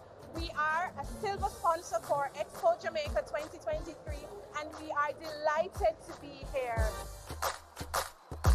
We're very pleased that after maybe 4 years, because of the pandemic, we have not had an expo at all. So Expo 2023 is the opening up. Just to look at the expo, there are so many manufacturers, so many participants, so many potential exporters, and we are just delighted to promote the services being offered by the Trade Board Limited. This is so important because what it does, it offers not only persons in the diaspora, but persons who are interested in trading with Jamaica a one-stop shop so they can find as many information about all the services, all the opportunities, and all of their regimes that person need to access in order to trade with Jamaica. The Step Up Export initiative is designed to help manufacturers and producers obtain preferential treatment on their Jamaican manufactured products and produce. So we're excited to be here at Expo Jamaica. We're delighted to engage with our manufacturers. We must invest a lot more, and whatever we do in Jamaica, we have to export exponentially more. So it's the manufacturers, the service providers who have to export more, and I'm glad lots of the small people are here and they're really into export. So you're going to have a lot of good work at the Trade Board.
I am very, very excited to be a part of Expo Jamaica.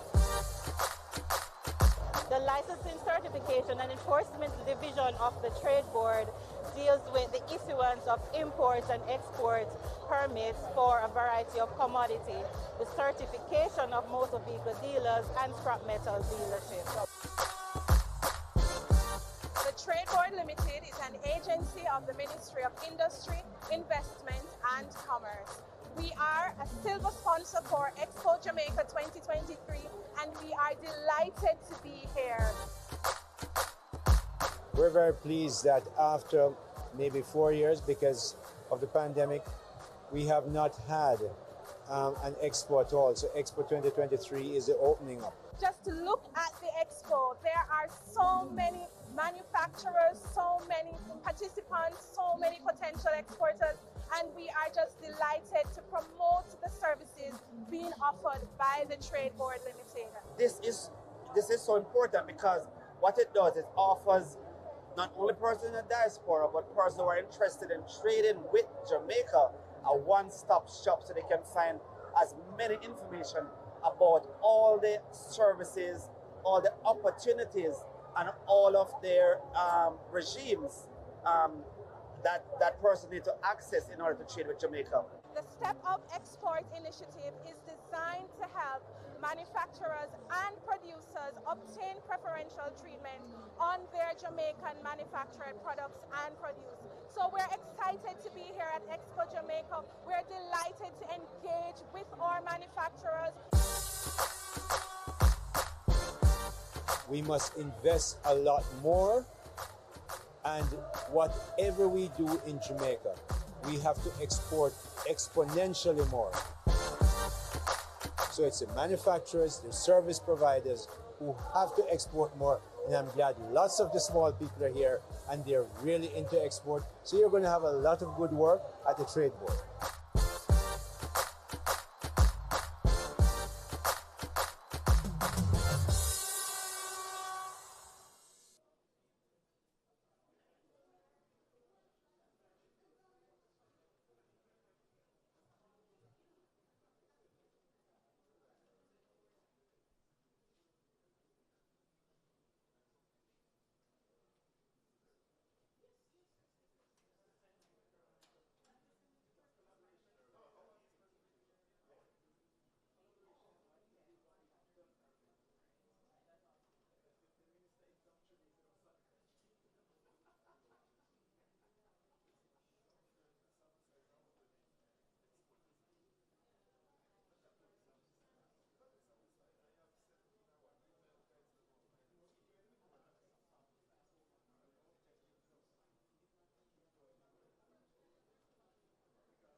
very, very excited to be a part of Expo Jamaica.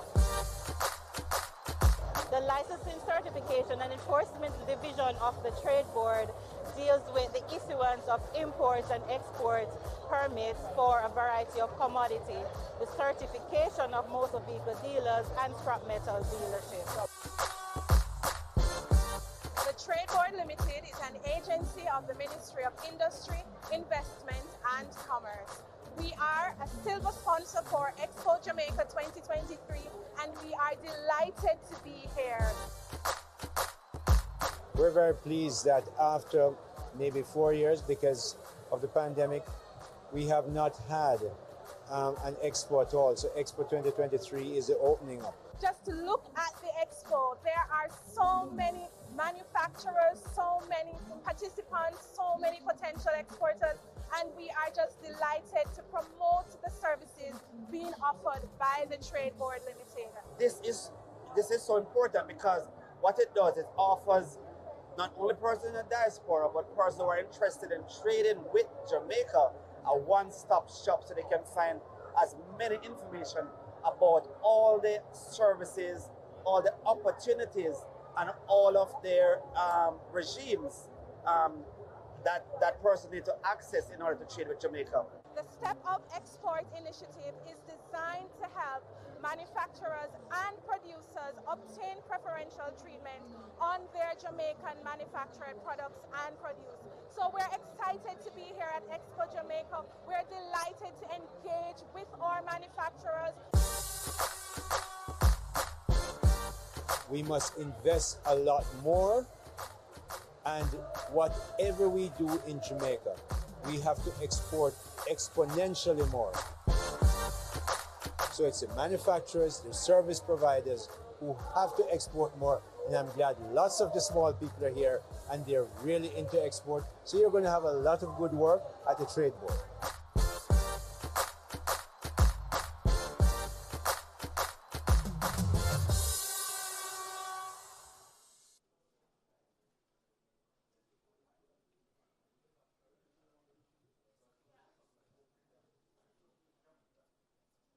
They can hear me out there, Mr.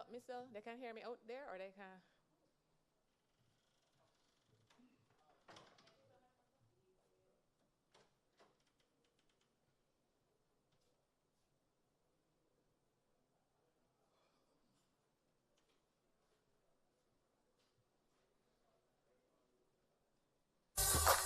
I am very, very excited to be a part of Expo Jamaica. The Licensing, Certification and Enforcement Division of the Trade Board deals with the issuance of imports and exports permits for a variety of commodities, the certification of motor vehicle dealers and scrap metal dealerships. The Trade Board Limited is an agency of the Ministry of Industry, Investment and Commerce. We are a silver sponsor for Expo Jamaica 2023 and we are delighted to be here. We're very pleased that after maybe 4 years because of the pandemic, we have not had an expo at all. So Expo 2023 is the opening up. Just to look at the expo, there are so many manufacturers, so many participants, so many potential exporters, and we are just delighted to promote the services being offered by the Trade Board Limited. This is so important because what it does, it offers not only persons in the diaspora, but persons who are interested in trading with Jamaica a one-stop shop so they can find as many information about all the services, all the opportunities, and all of their regimes that person need to access in order to trade with Jamaica. The Step Up Export initiative is designed to help manufacturers and producers obtain preferential treatment on their Jamaican manufactured products and produce. So we're excited to be here at Expo Jamaica. We're delighted to engage with our manufacturers. We must invest a lot more, and whatever we do in Jamaica, we have to export exponentially more. So it's the manufacturers, the service providers who have to export more. And I'm glad lots of the small people are here and they're really into export. So you're going to have a lot of good work at the trade board.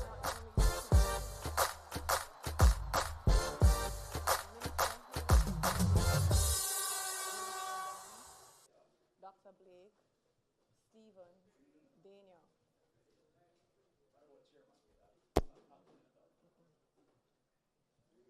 Hi. Most beautiful girl in the world. Long You time. squeezed out the last note a while ago. How So you you're doing, just Robert? passing through or you're back? I'm back. I've been back since 2021. Contract ended and I'm back. Okay, so I obviously I'm staying under a rock. Yes, but I haven't been doing much. Okay. Yeah.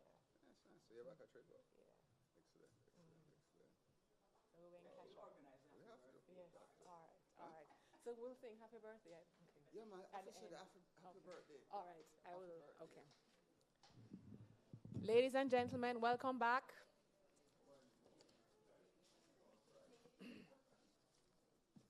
I'll just see the minister and Dr. Blake can come. See the minister and Dr. Blake can come. We can start. Yeah.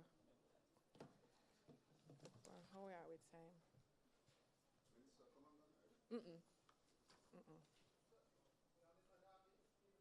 Yes. Hello. No, sit, please. Please.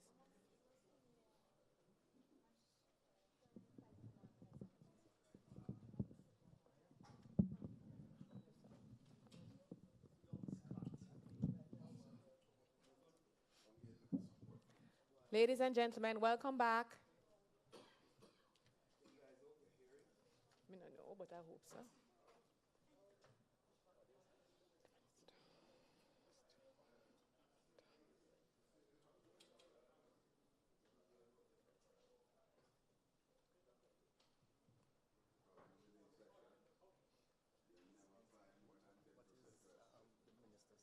Minister of State in the Ministry of Industry and Commerce.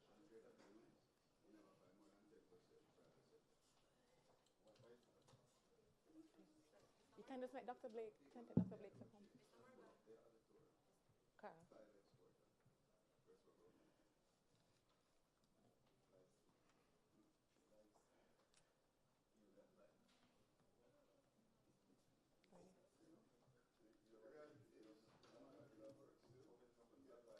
Okay, so we're going to move on to the next presentation from Mr. Stephen Dawkins. The topic is negotiating the challenges of exports and members' perspective. Mr. Dawkins.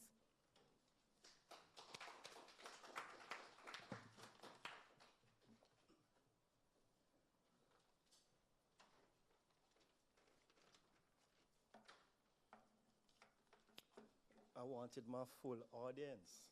Yeah,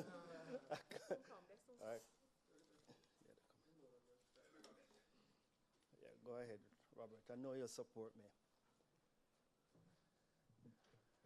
Good morning, everyone. I want everybody to know who is speaking. So,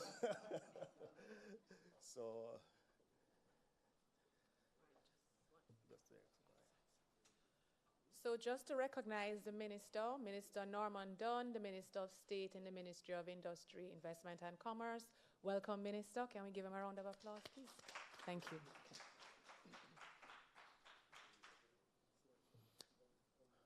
Minister Dunn, good morning. Everyone, good morning. I'm Stephen Dawkins. This is, in fact, a very good presentation because earlier in the morning, because I have dealt with the trade board for many, many years, and the information is truly, indeed, refreshing because you think you know a lot, but you really don't know everything. Because I think I know everything in export because I've been exporting for quite a while. I spent my early years at Jerry and Neville, in which I was Caribbean area manager, and I visited the world. In fact, during my export years, I visited about 31 countries, or probably more, stretching Asia, which is Australia, New Zealand, coming into the region, Mexico, all over the Caribbean, Europe, Netherlands, all over, a lot of countries. And I said to people that you travel the world if you're in entertainment, if you're in sports, and if you're in exports, right? So that's what I tell my son. Choose one of them if you want to travel the world. Now, my presentation is a little bit different from what is happening, what happened previously. I'm going to present the reality of exports. And like I said to most persons as I do presentations over the years, export is not easy. And importantly, it must be deliberate. And companies must form an export strategy in order to be really, really successful. I don't know if anybody remember, I shouldn't say remember, everybody know the brand Red Label Wine, or the product Red Label Wine. While I was at Ray Neville, that product could not be exported. Why it couldn't be exported? Because the name could not be registered in certain key markets that needed to go to. So one of the things that I've always implored companies to do, when you're developing a product, ensure that the product is internationally ready, right? I'm now at Wisynco. I've been at Wisynco for the last more than 10 years, heading into 12 years, and there's a product called Boom Energy Drink. While Boom Energy Drink is exported, it can't be registered in certain markets because there are names that you can't register as a brand or a trademark. Boom can't be registered. Red Label Wine, Red Label can't be registered. And these are some of the challenges we face. Now, this presentation is the Wisynco's perspective where export is concerned. Generally speaking, most Jamaican companies export to the diaspora markets, which includes North America, Europe, and the Caribbean. When I look at my Wisynco sales, it is evenly split between the three. Although earlier I heard that the CARIBCOM is small, it's really not small because sometimes you tend to ignore it and it adds up, right? It's 5 million people in the region, but it adds up. In the English-speaking region, it adds up. So I tend to encourage persons to definitely export to the region. These are the exporting countries that Wisynco goes to. It spanned Europe, North America, and all the Caribbean islands. I'm going to speak a little bit about Cuba because I heard about Cuba. Up to last year, this time, we were exporting 10 40-foot containers into Cuba on a monthly basis, right? We enter Cuba through agents. I've been going to Cuba 5 years trying to get the product in, and eventually we got it in. And doing pretty well. So we entered with the Tetra Pak format, True Juice brand, doing extremely well. But a simple movement in price can change everything. And that is what I'm speaking about when you understand challenges. So the product moved from $3.05 per case to $3 and I think is 9 cents, and they decided that they can't take it anymore. So they go to another brand. So it's very difficult, but the reality is that we have to export profitably, right? Profitably. And one of the things that I heard a lot earlier is that we have all of these trade agreements, trade laws, trade issues, but the reality is that most businesses are in business to make a profit. And if you're not going to be able to export profitably, then it's not going to make sense. And as a director of the JMEA, and I've been a director of the JEA for a very long time, since 10 years I spent on both associations, the JEA and the JMEA. In 2016, we put out a plan, Robert would remember, that we would have a target to hit $2.5 billion in export sales. We haven't done that. since 2016. In fact, last year was one of our biggest years. I think it was $1.9 billion in export sales. Now, again, it is deliberate, and I ask, and this is what my presentation is about, being deliberate if we really want to truly export. Right here, I list a number of challenges. Quality of the products that we export, meeting the market requirements that we went through earlier, bringing new products to market. How do you do that? Competitiveness, climate change, which is critical and a critical factor in what you do when you're exporting products. Access to information, packaging, finance that we discussed earlier, and the permits and turnarounds from the agencies. In fact, when I was asked to do this presentation, I reached out to my board members of the JME and asked them, what are the challenges them have? When I get the WhatsApp, I just send it on a WhatsApp, and I get about 500 challenges, right? And I said, boy, I couldn't approach it that way. I can't approach the presentation in a challenge, all the issues we have. Because what I will tell you is that being in it for so long, and what the Trade Board is now doing, I'm truly, truly, truly, truly pleased, because it has been difficult. It has become much easier now. The old JSIF thing that we introduced, it has become a lot easier. And Major Blake, with the research that you are doing, it's critical, because if you don't understand what the companies are going through, then it don't make sense.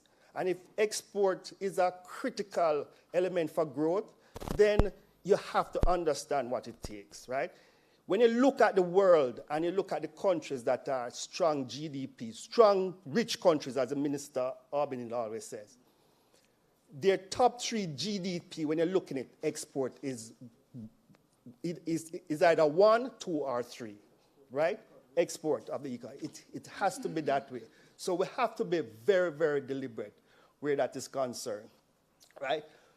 No, there's a maze of issues that companies have to go through, right? And I thank you, you're making it a lot easier. The government agencies, and I'm telling you this, if we are trying to get a certificate of free sale into a market, at one time we didn't even know which government agency we go through. In fact, the Bureau of Standards and the Ministry of Health could issue the same document. So what we do, which was the most efficient agency, the Bureau of Standards. So we went through them because the Ministry of Health used to take very, very long. So there are duplication of a lot of functions in the ministries, and I think this is one of the things that we have to definitely work on in terms of efficiencies. And I tell you, when I used to apply for the safeguard that I get beat up for all the time, when I used to apply for the safeguard, I wasn't certain which government agency I was to go through. So I went through the Ministry of Industry and Commerce, and then I went through Trade Board. I'll have to stop for the export czar. And while I'm in my presentation, I tell you, I've been in export for 12 years. Well, to add re-navy years, it's 15 years export. And this is the first time I have consistently get up every day and hear the export czar preaching export. So it's a good thing, right? Now, look at this, right? This is a challenge, and this is what companies I say would have to go through. We export bigger. Bigger is the #1 exported product from the West Inco Group, right? A lot of people don't know that. We export over 1 million cases of bigger across the world. A lot of people don't know this. The minister was at our factory the other day, and he was in awe. I'm support, right? The warehouse and the factory, he was in awe. Now, to get the product exported, it has to be deliberate. So you look at the countries that we need to go to, the USA.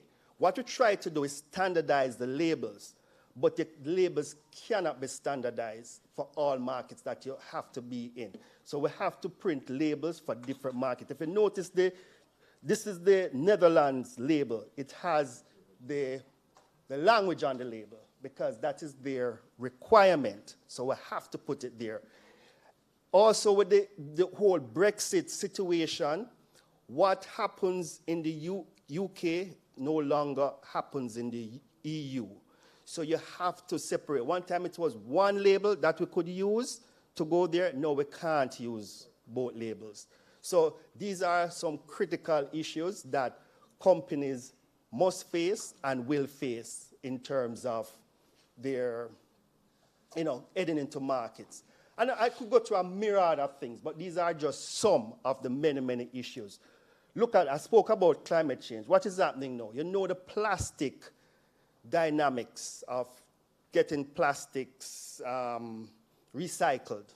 Now, what we are forced to do, and this is an additional, I wouldn't say an additional cost, but an additional process in your operations. Obviously, it's an additional cost because now the next step is that the caps on the bottles in some markets, the EU markets where bigger is our number one exported product, we now have to make the product with the cap attached to that label. So what we have to do now is to refine our production processes, get the equipment if we want to be in the business of exporting. So these are some critical issues that companies will face and will have to do it, right? About 2 years ago, when I was vice president under the Pandoy administration, we developed a 10-point plan, right? A 10-point export growth plan. Some were activated, but some are not yet, right? And the tax relief up there, and I'm saying it, and I'm glad the minister is here, and I'm glad that I am given this opportunity to say it. The only way Jamaican companies will be focused on export is if it becomes profitable for them, because we are all in business for export. I see where the certificates were issued, that in some countries, even though we have some, no certificates were issued, because it's difficult. It is not a simple process of getting up. So what we do, the easier markets is what companies go to, the diaspora market, the USA, North America, Canada, the Europe, UK, and so on. Yes, it's small hanging fruit, so we do that. But when I was entering, I have 5 minutes left. It's so much. It's hard to discuss this in 15 minutes. When I was entering the United States to make the number one exported product, I had to buy 400 coolers and put them in all Golden Cross restaurants across the United States. We sponsored every single jerk festival that you could think of. We branded Florida buses to put bigger on the Florida buses, right? We do trade promotions in every restaurant across Florida because Jamaican food is the best food. Somebody said it earlier, and it's the fastest growing restaurants in the US. Jamaican restaurants are the fastest. Think about it, and it contributes to our growth as well. And so we do a lot of partnership in the United States, in the US, and I'm saying this because if you're going to export, you have to invest in the product. You have to invest in the brand. And it's not easy. So when we're doing launch, we're constantly out there putting it in there. This is in the UK and so on. Because I'm rushing, trade shows are absolutely necessary. You cannot export if you don't go to trade shows across the world. Say it again. No, you can't export if you don't beat the pavement across the world. Go to every possible trade show that you can go to. People will know your products that way, right? I just rushing through. I'm just showing you what we have done and the investments that we have made. We put billboards in other markets. This is in Trinidad. They have said to me that I can't do it. I remember my chairman said to me, Stephen, don't go to the Bahamas because their taxes are too high, their import duties too high. I'm saying, no, I'm going. Bahamas is one of our top 5 buying markets right now. And I could speak on this. We sponsored Britain Got Talent, right, a couple years ago. Britain Got Talent. So when you see this product on the screen after every performance, it says wonders. So everybody asking now, who is drinking bigger? Because the amount of bigger that we're sending into the UK, there's no way it is just a diaspora market. It has gone into mainstream. So this is the investment levels that we are doing. So 15 minutes, I could have gone through a lot more, but this is 5 more minutes. All right. So listen, another thing is that all right, can you play this for me, sir? Mornings with Z99's Tim and Terry could hardly be more entertaining, hilarious, or juicy. Until now. Every morning next week, win a case of True Juice and an Echo Dot with Tim and Terry's True Juice question of the day at 8:20. Now they've truly got the most juice in Cayman. Really, guys? Seriously? That's what... Oh, for Terry. Terry can't refuse a pun. All right, fine, whatever. It's a juicy question of the day. 8:20 weekday mornings with Tim and Terry for a free case of True Juice and an Echo Dot every day next week from the best station in Cayman. Juice 99. Z99. Cayman is a small island of 60,000 people. Big GDP. They are one of our biggest buyers of Wisynco products, biggest buyers.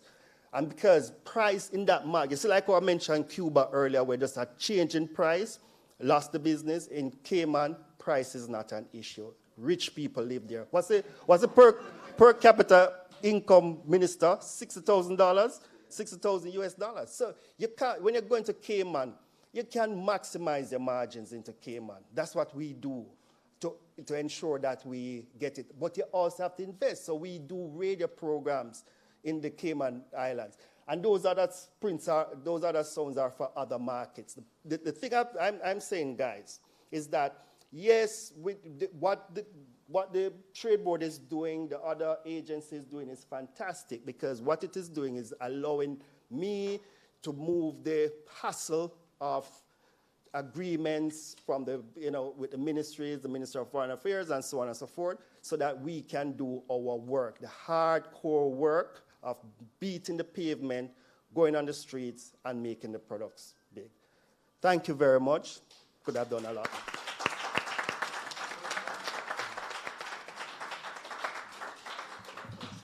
Thank you very much, Mr. Dawkins. What we can do is in the question and answer section, we probably can go back to Mr. Dawkins. If he has more to present in the question and answers, we can come back to him. But in the meantime, I'd like to hand over to our main address, Minister Aubin Hill, Minister of the Ministry of Industry, Investment and Commerce. Can we welcome Mr. Hill, please? Minister Hill.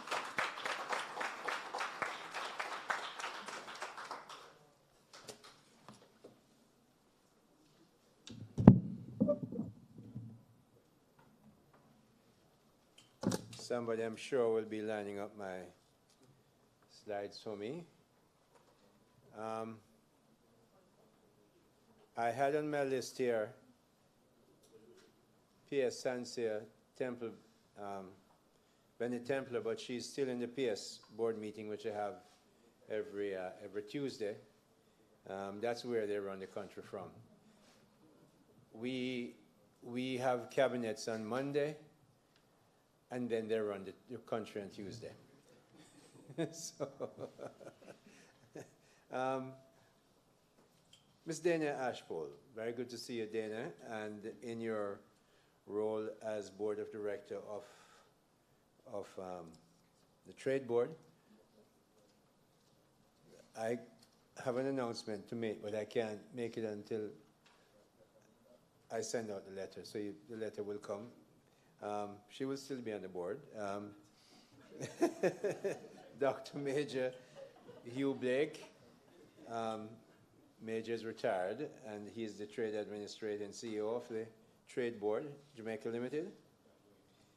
Mrs. Kamisha Turner Blake, who's the Executive Director of the Jamaica Manufacturers and Exporters Association, management and staff of the trade board that really run things, under retired Major Dr. Blake. I see Mrs. Sharon May Shirley, who is the head of JANAC. And if you don't know what JANAC is, you need to know. JANAC is Jamaica National Accreditation Body, and they are authorized, I'll just tell you one piece, one of 4 bodies in the world that is authorized to handle and accredit for the federal, for the FDA, Food and Drug Administration. Now that means when they accredit your lab, you don't have to worry about FDA when you go to the United States. She runs that organization in Jamaica. That's one of 4. That organization serves 9 other countries, and maybe 10 by now. You've added an 11th country, Trinidad, Guyana, all of them. And those 4 FDA bodies I told you about, I think 2 of them are in the United States, 1 is in Asia, and 1 is in Jamaica. JANAC is an important place if you're going to be involved in export. You need to know them just like you know the trade board. But you will get to know them in due course. They are one of the 20 agencies in the ministry that are here to serve you, to facilitate, to enable, exceptionally to regulate. We're primarily to make sure we enable, facilitate, encourage, and make sure we grow our businesses. And because there are all kinds of players in the world, exceptionally we have to regulate. But that's, and while that is there, the enabling part is what we push. So we talk, I'm happy to see exporters. I know many of you are online. Other specially invited guests, media practitioners, and of course all the distinguished ladies and gentlemen. Stephen gave you a wonderful presentation just now. Exciting, very good people, and it's from now a publicly traded company. I know Wisynco it was private, so you can buy shares in it. I'm not selling shares, please. I'm not an investment advisor, please. But I'm saying to you, you can see the work that Wisynco does. And you know, I have traded shares all my life.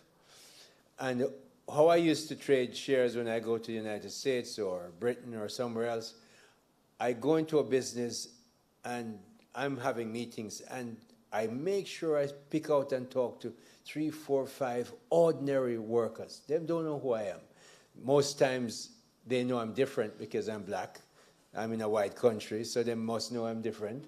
Then if they talk to me, they know they're different. But I'm talking to them as a prospective investor. I listen to what the ordinary staff are saying. Are they happy to be in their company? I ask them all kinds of personal questions. Do they help you with your school kids? Is it easy to work here? Do you like to work here? Do you like to come to work? And based on that, I leave there, pick up my phone. My broker in New York used to be called Wing Chin. I say, Wing, I want to buy the stock.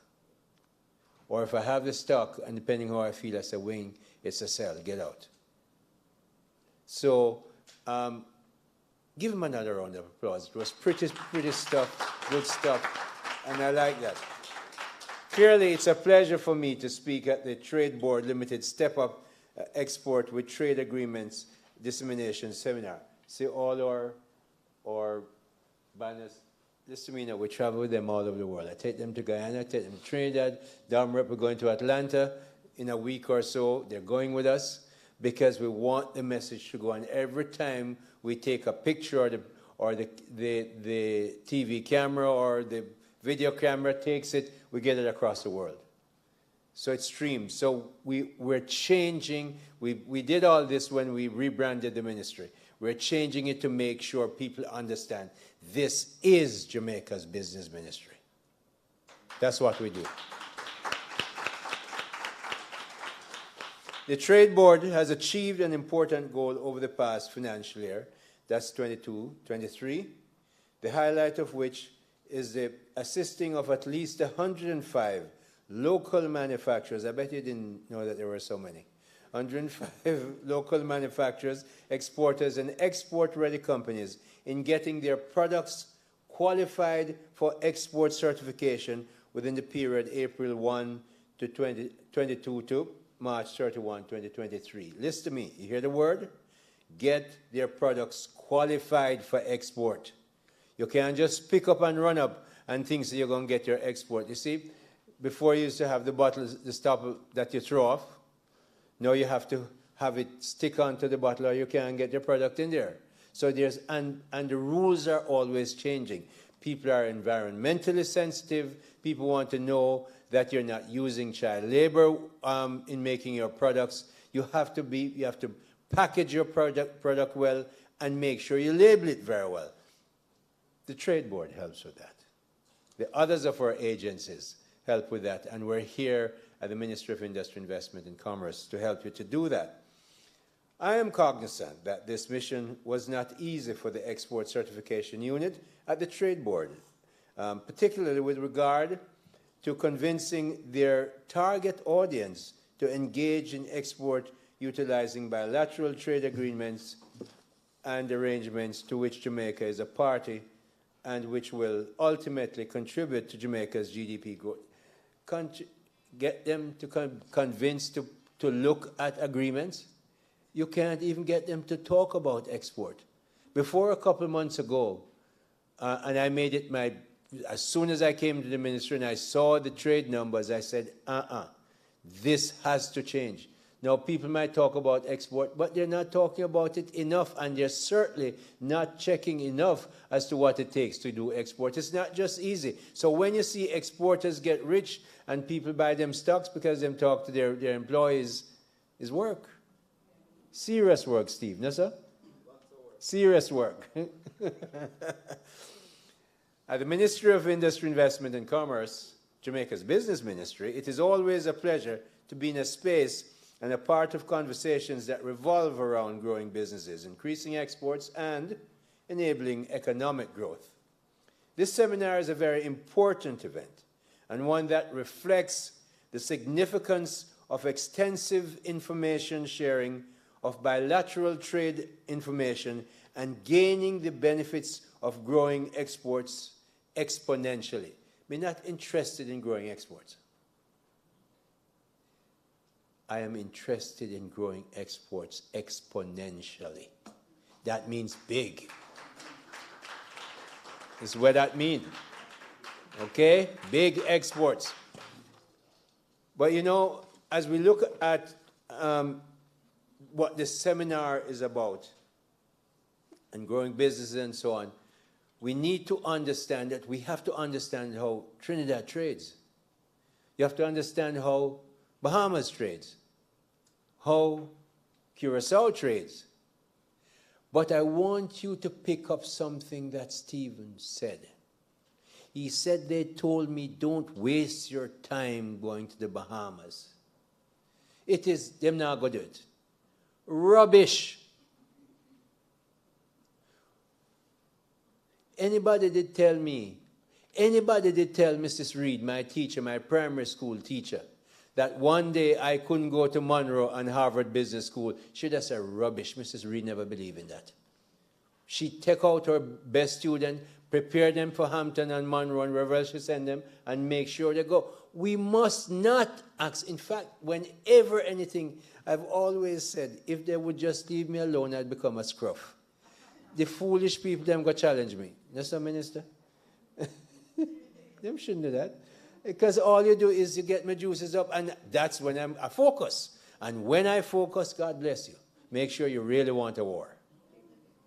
So, you know, we need to get this argument out that we have to grow exports. I'm going to show you some things that I want to make you very uncomfortable with, so that you become like that oyster with a sand in them, and all you make is over time, you make a wonderful pearl of the Caribbean. Of the Caribbean. As Minister of Industry, Investment and Commerce, it's a pleasure to be in a space as part of this kind of conversation. we are fresh off Expo Jamaica, and I must acknowledge and commend the hard work of Jamaica manufacturers.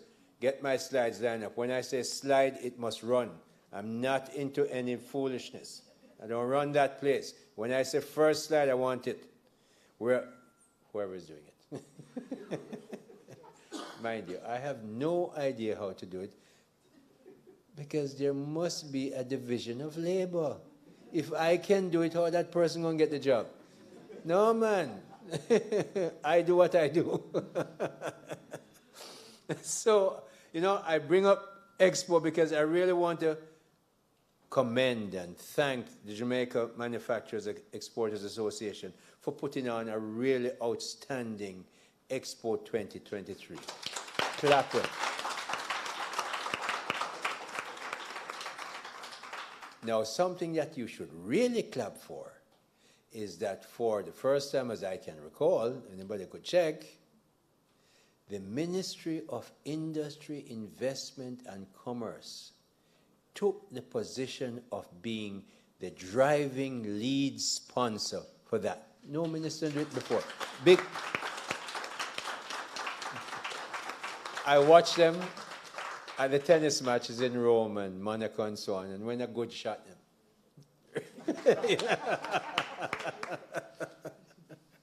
Tennis is the game I love, and football, and cricket, and everything else.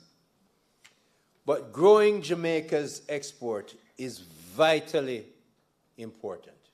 I mean, absolutely vitally important. Here is why. Slide 1. There you go. When you look at that slide, Jamaica's real GDP, the numbers might be small, but I'll tell you. You see, the high point, let me tell you where the high point was. 1972. 1972.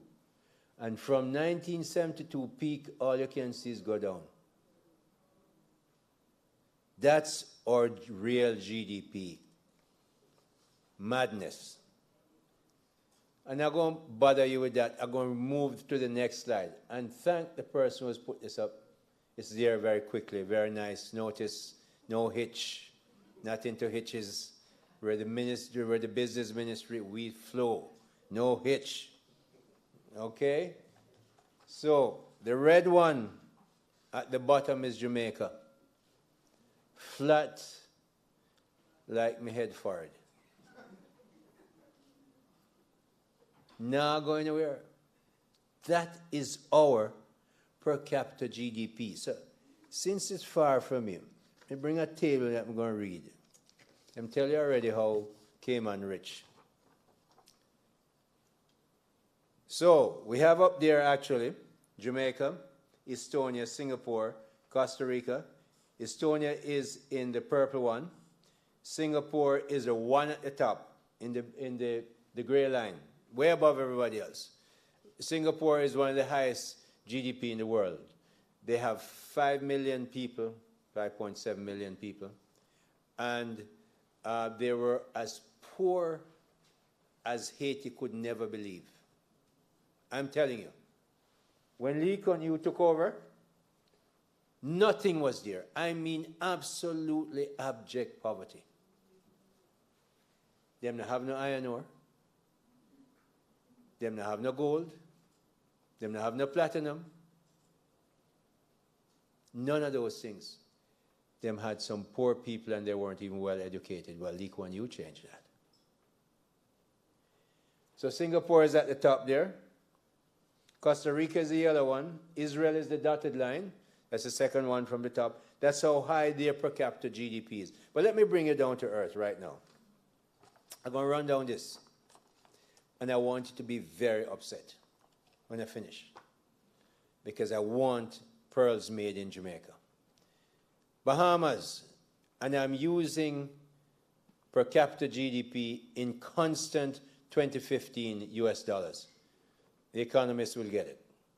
Others, it no matter. Just follow the numbers. Bahamas is $26,705.60. That's the 2021 numbers. It's the latest numbers I have. St. Kitts and Nevis. Now, me certain say both of them could hold easily in St. Elizabeth. Please. Oh, this is being streamed. No, I'm not making any comment at all about the geography of St. Kitts and Nevis. What I'm making a comment about is this, that they have a per capita GDP, listen to me carefully, 18,795. Barbados, 14,800. Antigua and Barbuda, 14,692. Trinidad and Tobago, 14,179. Guyana, 10,857. 2021 numbers. St. Lucia, 9,362. Dominican Republic, 8,410. Grenada, 8,223. St. Vincent and Grenadines, 7,926. Suriname, 7,008. Dominica, 6,964. Belize, 5,733. Jamaica, 4,971. The only country below us is Haiti at 1,283. Get upset. That cannot stand. That must not stand. We must change it. And it's people like us in here. Young, bright, some not so young. Some have money. Some make money. All of us. And you know how you're going to do that? Change your focus. Stop running up to supermarkets to buy foreign things. Go in there and say, where is my Jamaican stuff? Ask for it. Then you talk to your friends and say, oh, you have a business? You're making this? How much you export? And you don't shame them, but you ask them like 4 times. And by that time, they get shame. I tell you why. They don't have to get shame. Last year, I went to Christmas in July. It was at the Pegasus. And one of my first outing as minister at that time. And I went and I talk about export. Because soon after I came in January. By May, I got the first quarter results, or got the 2021 results, the trade balance, and I saw it. And I went to this thing in July, and I talked about export. And a week, 10 days later, lady WhatsApp me, because I give out my number everywhere. Nobody don't bother me. And if they don't bother me, nobody me answer it again. So I gave, they have my number. So she WhatsApped me and said, look, I'm in this business, tell me what it was. And I was thinking about export, but I never think about it much. But when you said we have to think about export, I went to Miami. I found a person who wants my product. And now I just sent off my first container. Container! Me say everybody can export. You know, see what France do? France take water. I don't know what kind of water it is. Snow water. Put it in a green bottle and put Perrier on it, and you'd pay 5 times the value that God give you for free. 5 times, maybe more than that. And you never hear of Perrier and then say Evian, and you know what I mean? And charge you for the Evian.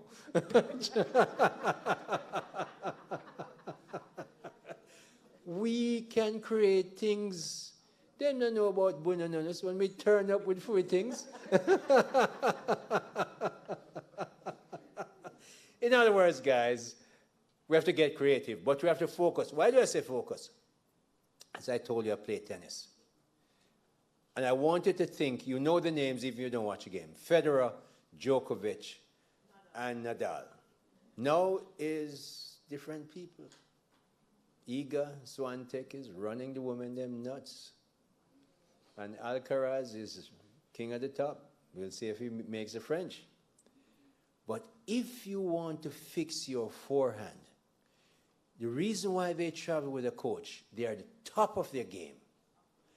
And they're not, something is wrong. They're not taking the racket back early enough. Or they're not hitting the ball in front of them. Whatever. Not keeping the eyes in. You have to, the Coach gets you in there and he focuses you. And they're out there 6-8 hours a day practicing. Sometimes it's just 2 shots. So that when they go, they can play for 4.5 hours, 5 sets, and win. We have to focus on exports.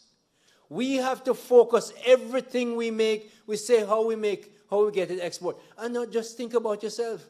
Talk to your friends. Talk to the trade board. Talk to Janak. Talk to Jampro. Talk to JBDC. And we have productive incentive relief. I was looking at the numbers. We gave out 88 billion last year. 109 in 2021. We have money to help you as well, but you have to make a case. Productive incentive relief is to buy equipment and machinery and so on. The ministry will help you. Exim Bank will help you. Development Bank will help you. And you must use the agencies we have to focus on export. If you're doing anything, all coffins, you must try and export it. Anything. Because I promise you, anybody invite me to any death yard to speak, they're going to hear about export. I don't know how I'm going to do it, but I'm going to talk about export. I'll find a way. So, you see where the per capita GDP is? The reason why I'm telling you this about export, that cannot stand. We cannot stay at 4,000. You know something? I'm going to come to the end and show you what China did in a few years. Here's another reason why we can't stand. The next slide, please. This one really blew my mind. So last year was our 60th anniversary, independence anniversary. So when I looked at the 21 trade figures, which I told you about, well, I didn't tell you, we imported $5.975 billion US in 2021, goods and services. We exported a mere $1.441 billion US. The net gap, the trade balance, the negative trade balance was $4.534 billion US. That's a recipe to remain poor. So you know what? We did remain poor for all those years. For 60 years, I look at the trade figures. I asked the researchers, Mr. Hyatt and his group at the ministry, said, please give me the numbers for 61 years, because from 60 to 2021, 61 years. 62, sorry, to 2021. 61 years, whatever the number is. I went from 1960. So, you know what I found? There was one so-so year, one dega year, as we say in Jamaica, that we had a positive trade balance. You know when it was? All me wasn't born yet, 1966. You know what I mean. So, I'm saying for you, the last time we had a positive trade balance is 1966. That cannot stand either. That must change. But you see the difference? You see how weird, you see the red mark? The red mark is just the deficit. The difference between the black one and the green one. The black one at the top is what we import. The green one is what we export. There is the deficit in red, but let me make it more dramatic. Give me the next slide. There it is. One solid gully going down. That's our negative trade balance. That is a testimony of poverty. Now, there's no correlation. I can't give you a correlation, but for 50 years, we meandered at a growth rate of 1% or less. And for 60 years, we had a negative trade balance. Now, I can't say one caused the other, but the correlation is really close. What I do know, the effect has been continuous poverty and not enough growth and not enough wealth for a country. That red mark must get above the numbers and get stronger if we're going to get rich, and is we have to do it. The next slide, please. This is the one I want to talk to you about. Bill Clinton in the late 90s engineered that the Chinese joined the World Trade Organization. One of the main things he did before he left. They joined actually in January 2001. Jamaica and India joined in January and March respectively, of 1995. I have 3 countries up there. China is the red one. India is the blue one, dotted one, at the bottom. And Jamaica is the black one. That's, you see how flat our trade business is? Not going up, in fact, sliding if you don't watch out carefully. See what has happened to China? China had, if you notice, when you look at the per capita GDP for China and Jamaica, they were really, really below Jamaica, as you can see on that graph there. That shows the per capita GDP. Now, China passed us in 2009. Just 8 years. Why? And this, Dr. Blake, brings me to the reason why we're here. Clinton had organized for them to join the WTO. Some people don't necessarily agree with it, but there's nothing that you do in life that everybody's going to agree with. Some are going to agree, some will disagree. The point is, though, because of a trade agreement, China took that trade agreement, took on the world, and became the exporter of the world, and changed their country's GDP from way below Jamaica to way above Jamaica. The per capita GDP in which numbers? 2015 numbers was like $11,000 or $12,000. Jamaica is still 4,000 something around there. Because they grabbed the trade agreement, understood what it was, went around the world campaigning to get their trade. Listen to Stephen, the reason why I take trade delegations, because I make it very clear, I do believe you cannot stay in your office, nor can the minister stay in his office and go get business and think you're going to trade and get export. We have to go there. Take Stephen's advice and go to those trade shows, spend the money. Let me tell you, we took 73 people with us to Guyana, the second trade around. They all spend their money.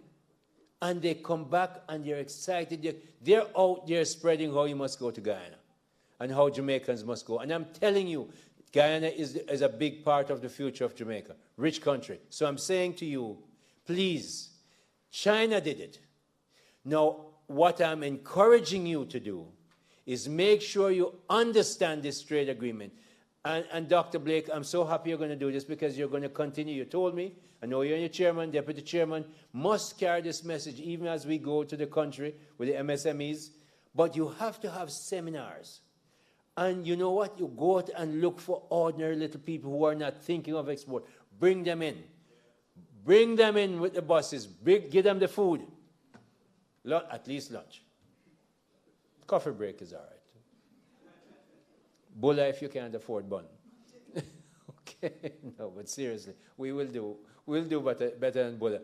But we have to go, we have to become evangelists for this. They're not going to come into us.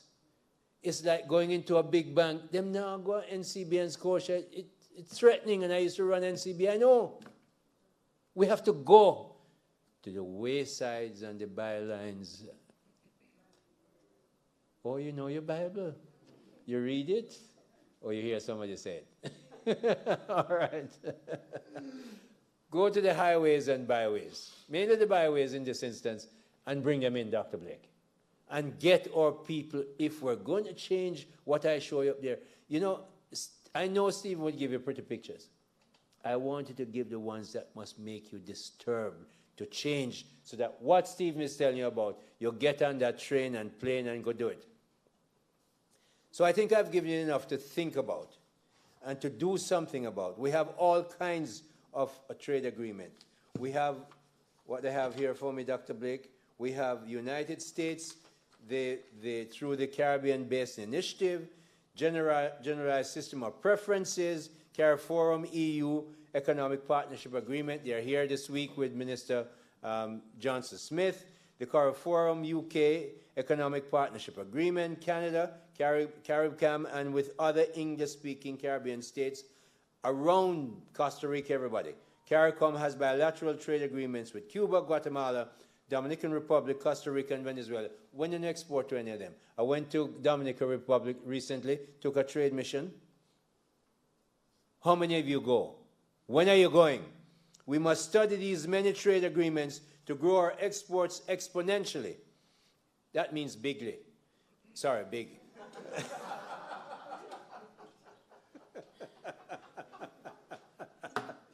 You get my meaning. All right, I'm glad you got the drift. Okay? Increase good employment and make Jamaica a wealthy country. No apologies. We want Jamaica to become a wealthy country. We've been poor too long. We're too bright to let that happen. We're too good to let it happen. We must change it. The lack of information about the use and benefits of trade agreements will have to be fixed by the Trade Board and the other 19 agencies in this ministry, coupled with the apparent lack of interest and know-how among our manufacturers and exporters. Some do, but not all have to be changed. We're working to understand the reasons that impact exporters' ability to access or understand the information relating to market access requirements and how to meet them. The lack of knowledge of exporting under trade agreements, you have to understand and study them, negatively impact our business chances of benefiting from preferential treatment and successfully engage in shipping their products and produce from Jamaica to overseas markets. We must study them like any loan agreement. We get used to it. We must get out of, frankly, a little bit of laziness. We have to do the extra work, ladies and gentlemen. And it's probably going to ladies who lead the gentlemen until them catch up.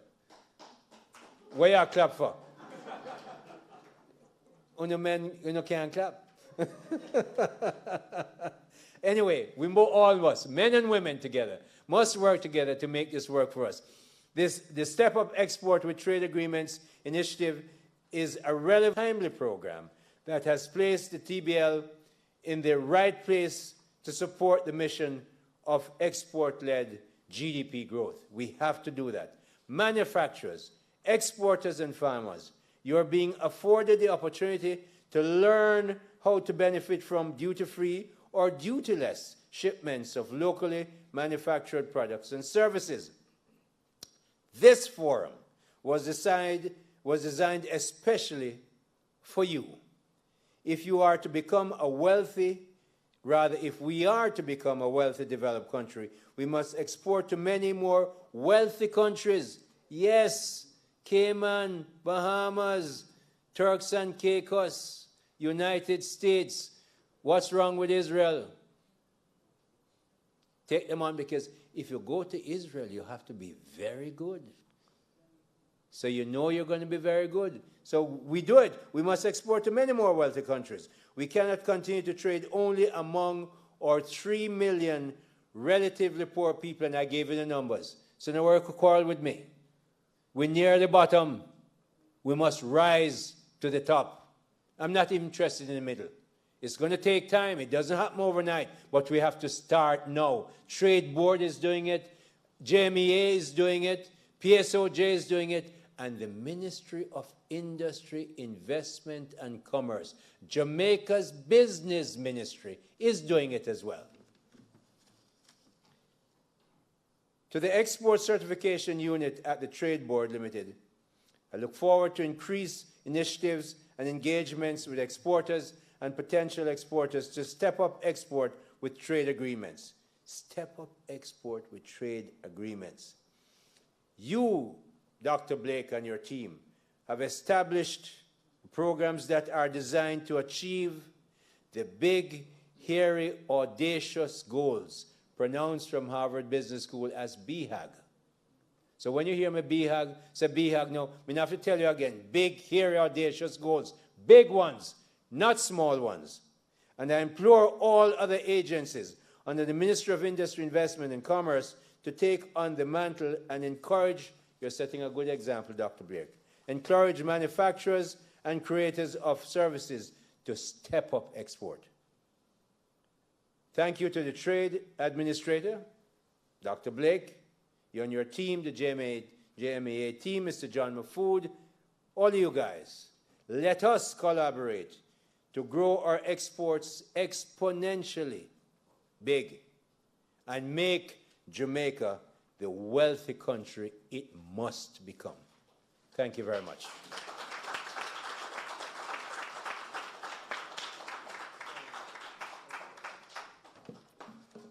Okay. Thank you, Minister. Minister, will you be staying for the question and answer segment? Yeah, man, that's why I'm here. Okay. Are there any question and answers from inside the room before we go to what's virtual? But because you see the minister, you get shy? Stephen the questions. All right, I'm going to go online. Follow up? Sure, of course you can. Mm-hmm. I mean, this question is. This question.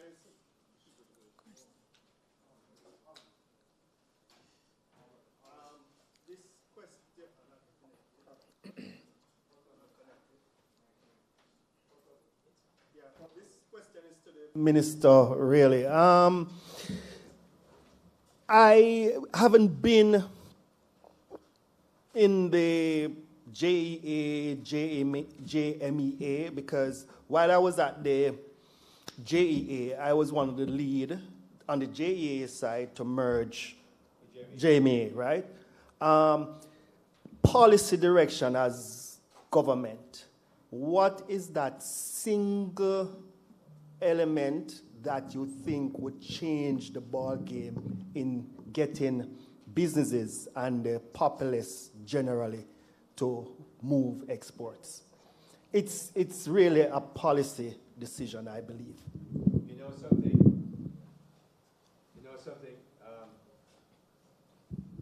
It's on. It's on. It's on, Minister. It's on. It's on. Can you hear me? Try this. No. I can hear. I don't hear any pop. This is on. It's interesting that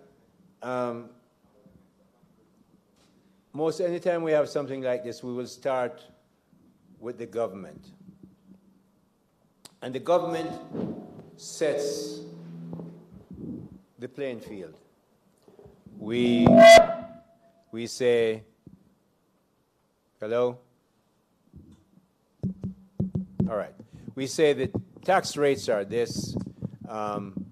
You have to do these things to export. But I must tell you this, that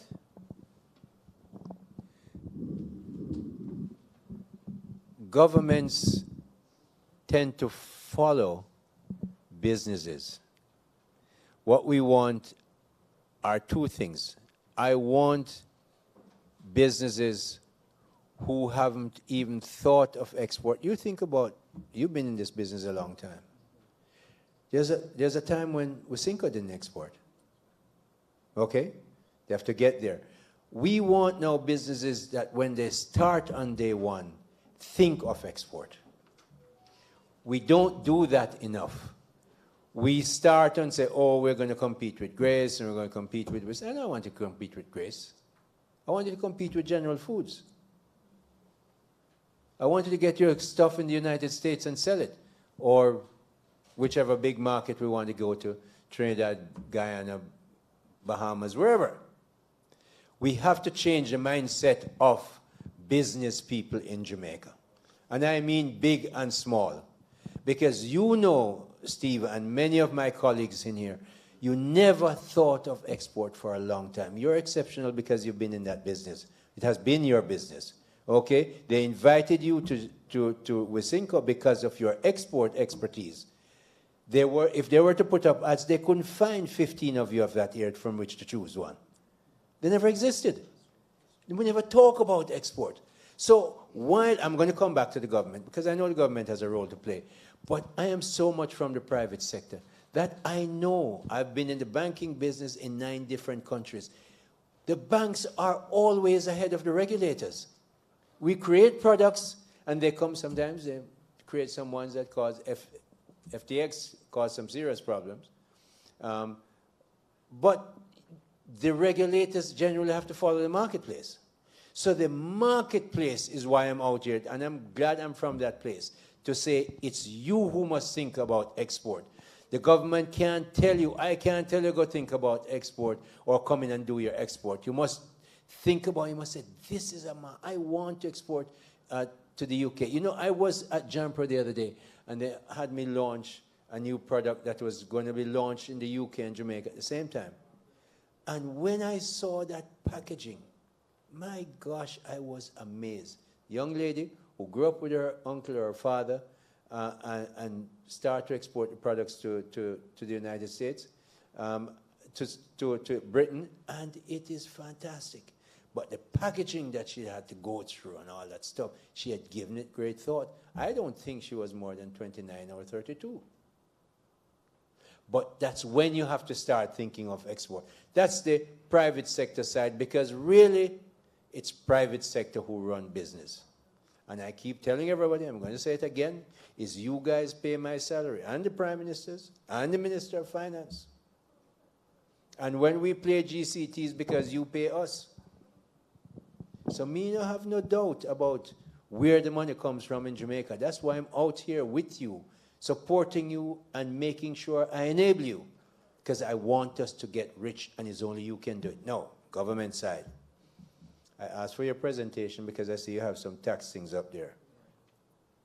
That means very often when those tax arrangements were being made, they weren't being made just like you didn't think of export. How much less did you think of the bureaucrats making these things think of export? Export was something you boondoggle, you tie up them foot and sign 60 forms before you can export. Why, when we want people to export, we make it so difficult? We have to change that mindset. So part of my job is to encourage you and then encourage inside my own shop. And, you know, it's funny, when you start explaining, people never thought about it. They never thought when they wrote this clause that it's going to stop export. Oh, it will just collect more money or something. We have to get changed from that mindset. So the government has to be the enabler. So you notice I have 3 objectives in the ministry. Big ones. There's some subsidiary ones. But they're all linked. The first one, grow export exponentially. You notice I don't say manufacture first. As I told you, Perrier water was manufactured by anybody. Them just bottle it nicely. The next one is you must get investments. Usually we talk about foreign direct investment. We love foreign loans, we love foreign direct investment, we love that, yes. But there's a lot. I had a meeting with William, and I won't name the other gentleman now, another big businessman, 6 months ago at the British High Commission, and they said that they're investing billions of dollars in Jamaica. And you know, I came to the plant. You see, the money is invested. And the reason why they're doing that, they haven't seen Jamaica like this for 30 years. Jamaica is growing. Jamaica people are coming to Jamaica. Jamaica is positive. Do we have problems? Of course. Them don't have problems in the United States. Them not rich. All Singapore, where you can't spit on the street, them have problems too. So everybody's going to have, we have to work out our own. One way to do it is A, to make sure we invest and export. The second one, rather the third one, is we have to train our people. Our workforce has become small. Small, in fact, that our employment is now higher than it used to be. That's why it has become small. But we have 300,000 people out there, young people, mainly young men, who we now have to bring in through heart and through working with the JDF, whoever they work with, for discipline, for training. They all must have a skill. Skill, and everyone must have certified again over there foreign, so they can work in Jamaica, Saudi Arabia, United States, anywhere, preferably in Jamaica. So what are we doing? Let me tell you, unless you have endless natural resources, and I mean in this instance primarily oil, like Qatar, United States, United Emirates, really Abu Dhabi, Saudi Arabia or Kuwait, unless you are endowed with that kind of oil, or now Guyana, you have, if you don't have those, the only thing you have is you have to educate your people. That's what Singapore did. That's what Israel did. That's what Estonia did. No, if you are like Singapore and so on, you educate your people, we have to follow that and make sure we educate our people so that you get the people you want. Now, if you're blessed to have endless resources like the United States and you educate your people, you become the richest country in the world. I just want to be wealthy for Jamaica. So we have to make sure that we work together. We look at those taxes. There's not just one thing. If there's just one thing, is the mindset. On both the government side and the private sector side. That's what I want to change.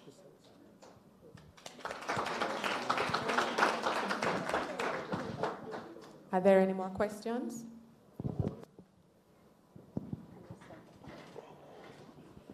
Morning, everyone.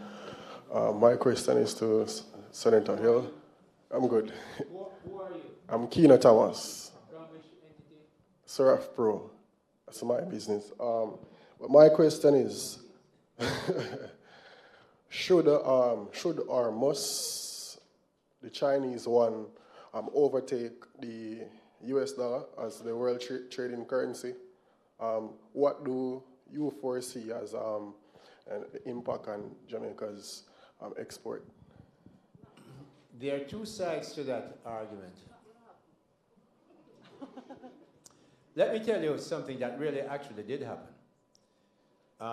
If you go back and Google King Faisal bin Abdulaziz bin Saud of Saudi Arabia, in the early 70s, if I recall from the history reading, he decided that something upset him about the United States. The Middle East and the United States, they're close and upsetting each other. So King Faisal did not want to use the US dollar, so he declared that he would have all the oil invoices and LCs denominated in Deutschmark. Well, let me tell you what happened. That happened. What King Faisal did was make sure Deutsche Bank and Commerzbank, those were the two big German banks at the time, made a lot of money. You know what? What actually did happen though? When they cashed the LC in Deutschmark, it stayed in Germany for about 1 nanosecond. Because in the next second, it was in New York. Because the German banks and the German economy couldn't carry the weight of that economy, of those exchanges. So anybody who understands trade, yes, there might be some of that. But let me tell you, I'm not going to answer which it will be. I'm going to let you answer it. Here's how you do it. Precipitate a crisis. Preferably one like coronavirus and a war put together. Big war, though, not just one side of the world.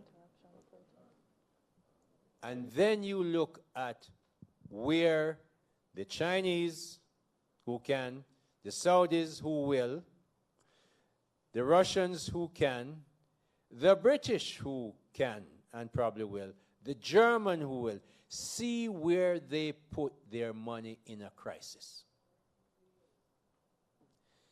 No. Where they put their money in a crisis is not so much important as where they can take their money from in a crisis. So anywhere that you see people who are wealthy and are investors put their money in a crisis, that is the reserve currency. No matter what anybody else tell you, because people put their money where they feel it's safe and them can take it from. So when you see, trade agreements might happen, and I might decide to denominate my currency. If I'm buying a lot of Leland trucks from India and they do make good Leland trucks, I might agree to open an LC in rupees. But in a crisis, when I make the money on the trucks, and a crisis coming, probably people will want it in a capital. Delhi is fine, but other countries, Can you get it out? That's the test. So, you know, one lady over there used to tell me, said she read the Bible. So I read mine too. You remember when the Jews want to catch Jesus with a trick question? And say, hey, you out here preach every day. Because them have no respect for Jesus. These are now the Pharisees and the scribes and the priests and all them. Because Jesus called them hypocrite every day. So him say, you, hey you, should we pay taxes to Caesar? Total trick question. If Jesus say yes, he says, see you call us hypocrite every day. You're the worst hypocrite ever. You're not no Jew. How you want us to pay taxes to these evil Romans? That's one side. If him say, don't do that, him say, oh yes, we're going right over to Pilate now. Pilate, seem there? Seditionist. Him not even a good Jew. Take him. Him's against Caesar. Can't win. So Jesus say, oh yes, can't. This is Apple. Jesus said, oh yes, give me the money. Let me see it. So they bring him a denarii. So who picture this? Caesar. Give to Caesar what is Caesar. Give to God what is God. That's the spiritual lesson. The geopolitical lesson is this. If you're going to be an empire that has the reserve currency, you better have a big army in Caesarea, in Israel, to back it up. So and around the world. So also, not only can you, where you will put your money, where you will take it out from, but where your money is secured by easily the strongest military. So I don't have to answer the question.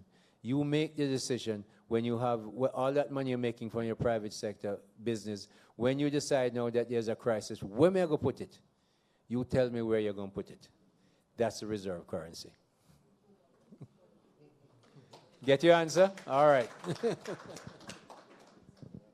Okay, thank you, Minister. Okay, time is against us, so we're going to try and proceed very quickly. No, we're not driving you quite out yet, Minister.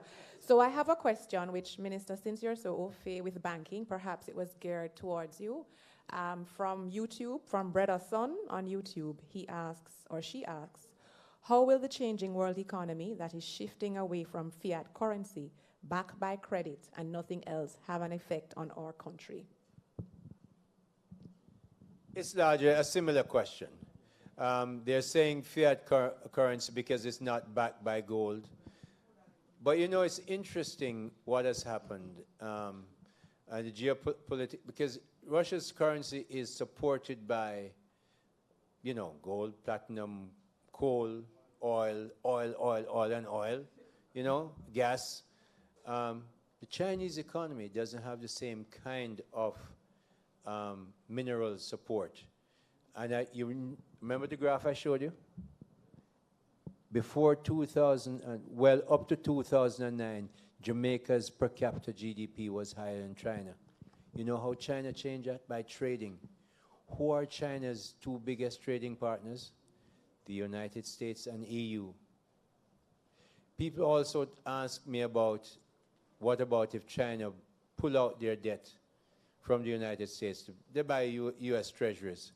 Suppose they pull out 1.3 trillion or whatever that figure is, anywhere between 850 billion and 1.3 trillion, depending on the year or date. Which economy can carry that? You remember what I told you about King Faisal and Germany? Which economy can carry that? Okay? And the openness of the economy, that you can send, I say, sit on my phone and make a transfer from my bank in the UK or the United States or Switzerland, wherever you have your money. How are you going to do that in a controlled, state-driven economy? Those are questions people will have to answer. Now, there will be solutions. People will be working them out. But you have to remember what investors look for. I want safety for my money. More importantly, when I'm selling Jamaica, I said, look, we have a free exchange currency. You bring clean money in, you take out clean money. There are countries in the Caribbean where you can't do that. That's a big plus for Jamaica. when we move to that. So being able to take out your money is of more important than where you put it. So there you go. What's the name of the person? Brother son or sister son, I saw it go. Are there any more questions? Good afternoon. My name is Shelley Ann Brown from the National Certification Body of Jamaica.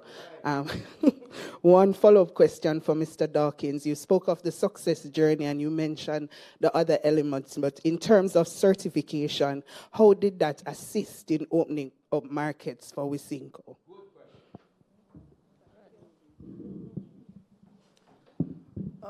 It's absolutely critical. I mean, going back to, let me say which country now. The CARICOM region. I mean, there are markets that I would not have been in if I wasn't certified. And if you understand the OECS markets too, in which it's a split off of CARICOM and so on, you have to have certain critical elements in order to get your products there. So it is absolutely necessary. And as I said in my presentation before, what I've seen in the last few years is significant to the growth of exports. Significant. And I don't know if there's a correlation, but I think there is, because when I started at Wisynco, what I am now doing, what we were doing in a year, I'm now doing it in a couple of weeks. You understand? That is the growth of the business. So everything intertwines in terms of how the bodies, the government bodies, helping us to get there. And, so that's the best way to answer that question. I mean, Trinidad gave us a hard time, but it has been different now, yeah. Yes. When I went there, the trade mission, they were very hospitable. All right, I'll take another question from the YouTube channel. Akeem Braham, he asks, for farmers that are registered or have registered farms and want to export their produce directly to an overseas market, what are the procedures to do so? What I would recommend, Akeem, is that you get in touch with the trade board.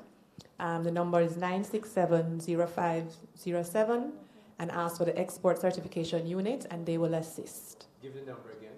967-0507. Do you have an email? We do.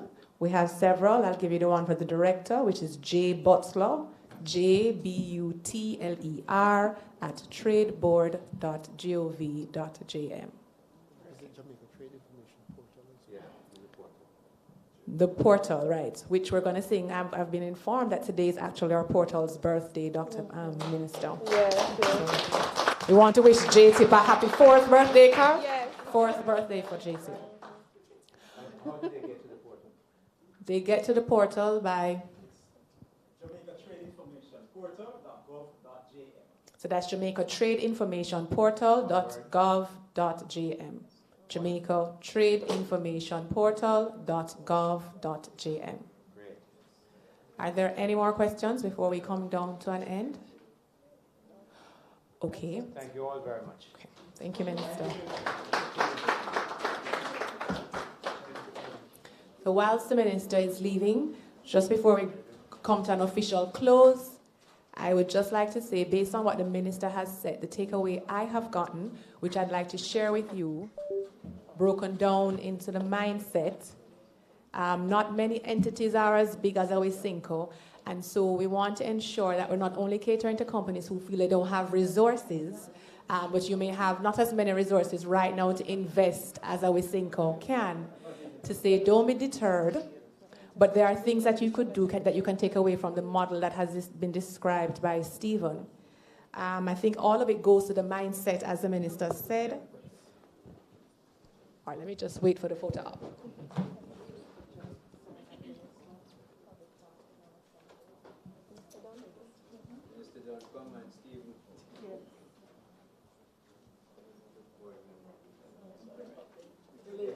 Yes. Thank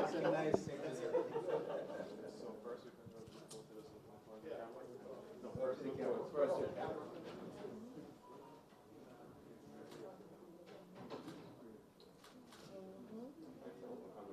One person leading, please. Yeah. Let's go. Yeah. So awkward to do this. Which of the markets here? Okay. 31. 31 countries? You told them that?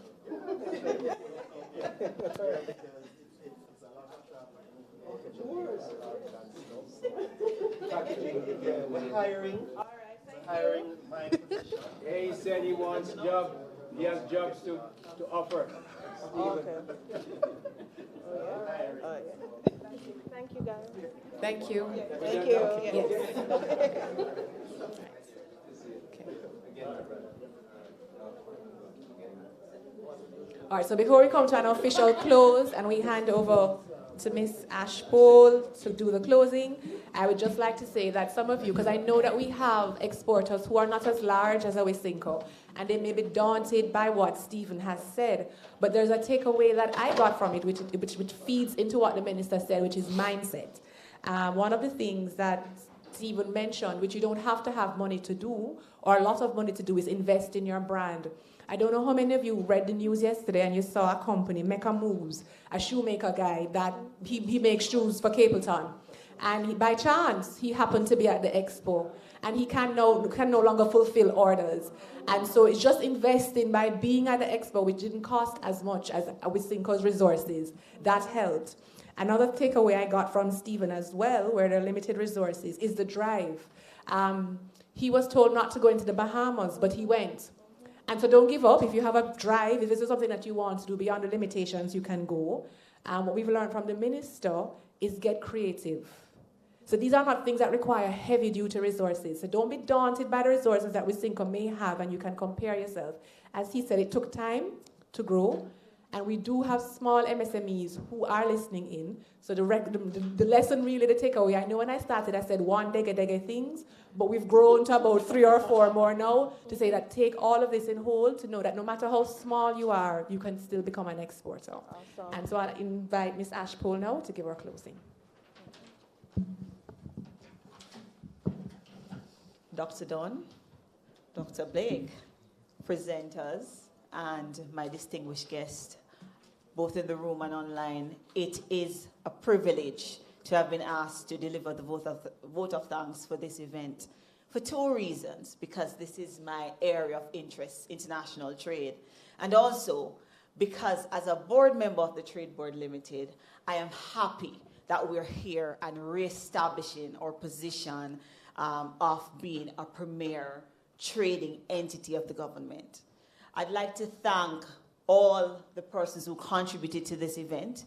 I'd like to thank the Ministry of Industry, Investment and Commerce and all our representatives here today. I saw Clifford from the MSME division just a while ago, and I believe we have another representative from the MSME division. I'd like to thank Senator the Honorable Aubin Hill for this mandate that he has delivered to all of us, and that we've taken very, very seriously to increase export and to step up export with trade agreements. As was said in, I believe, Carl's presentation and also Dr. Blake's presentation, we have had these trade agreements for quite some time and they have been underutilized. And it is our duty as a Trade Board Limited to ensure that you know about them, that you know that the Trade Board Limited is a place that you can come and get the information that you need. I'd also like to thank the JMEA for the partnership. They have been very strident in assisting both the ministry and the TBL in executing our vision. And anytime we call on the JMEA, they're always present to contribute. I'd like to thank our listeners online and in the room, all distinguished ladies and gentlemen. I know there are other things you could have been doing with your time, but you're here with us and you've stayed the course. Thank you for your questions and thank you for your insights. I'm now officially closing this event. Thank you.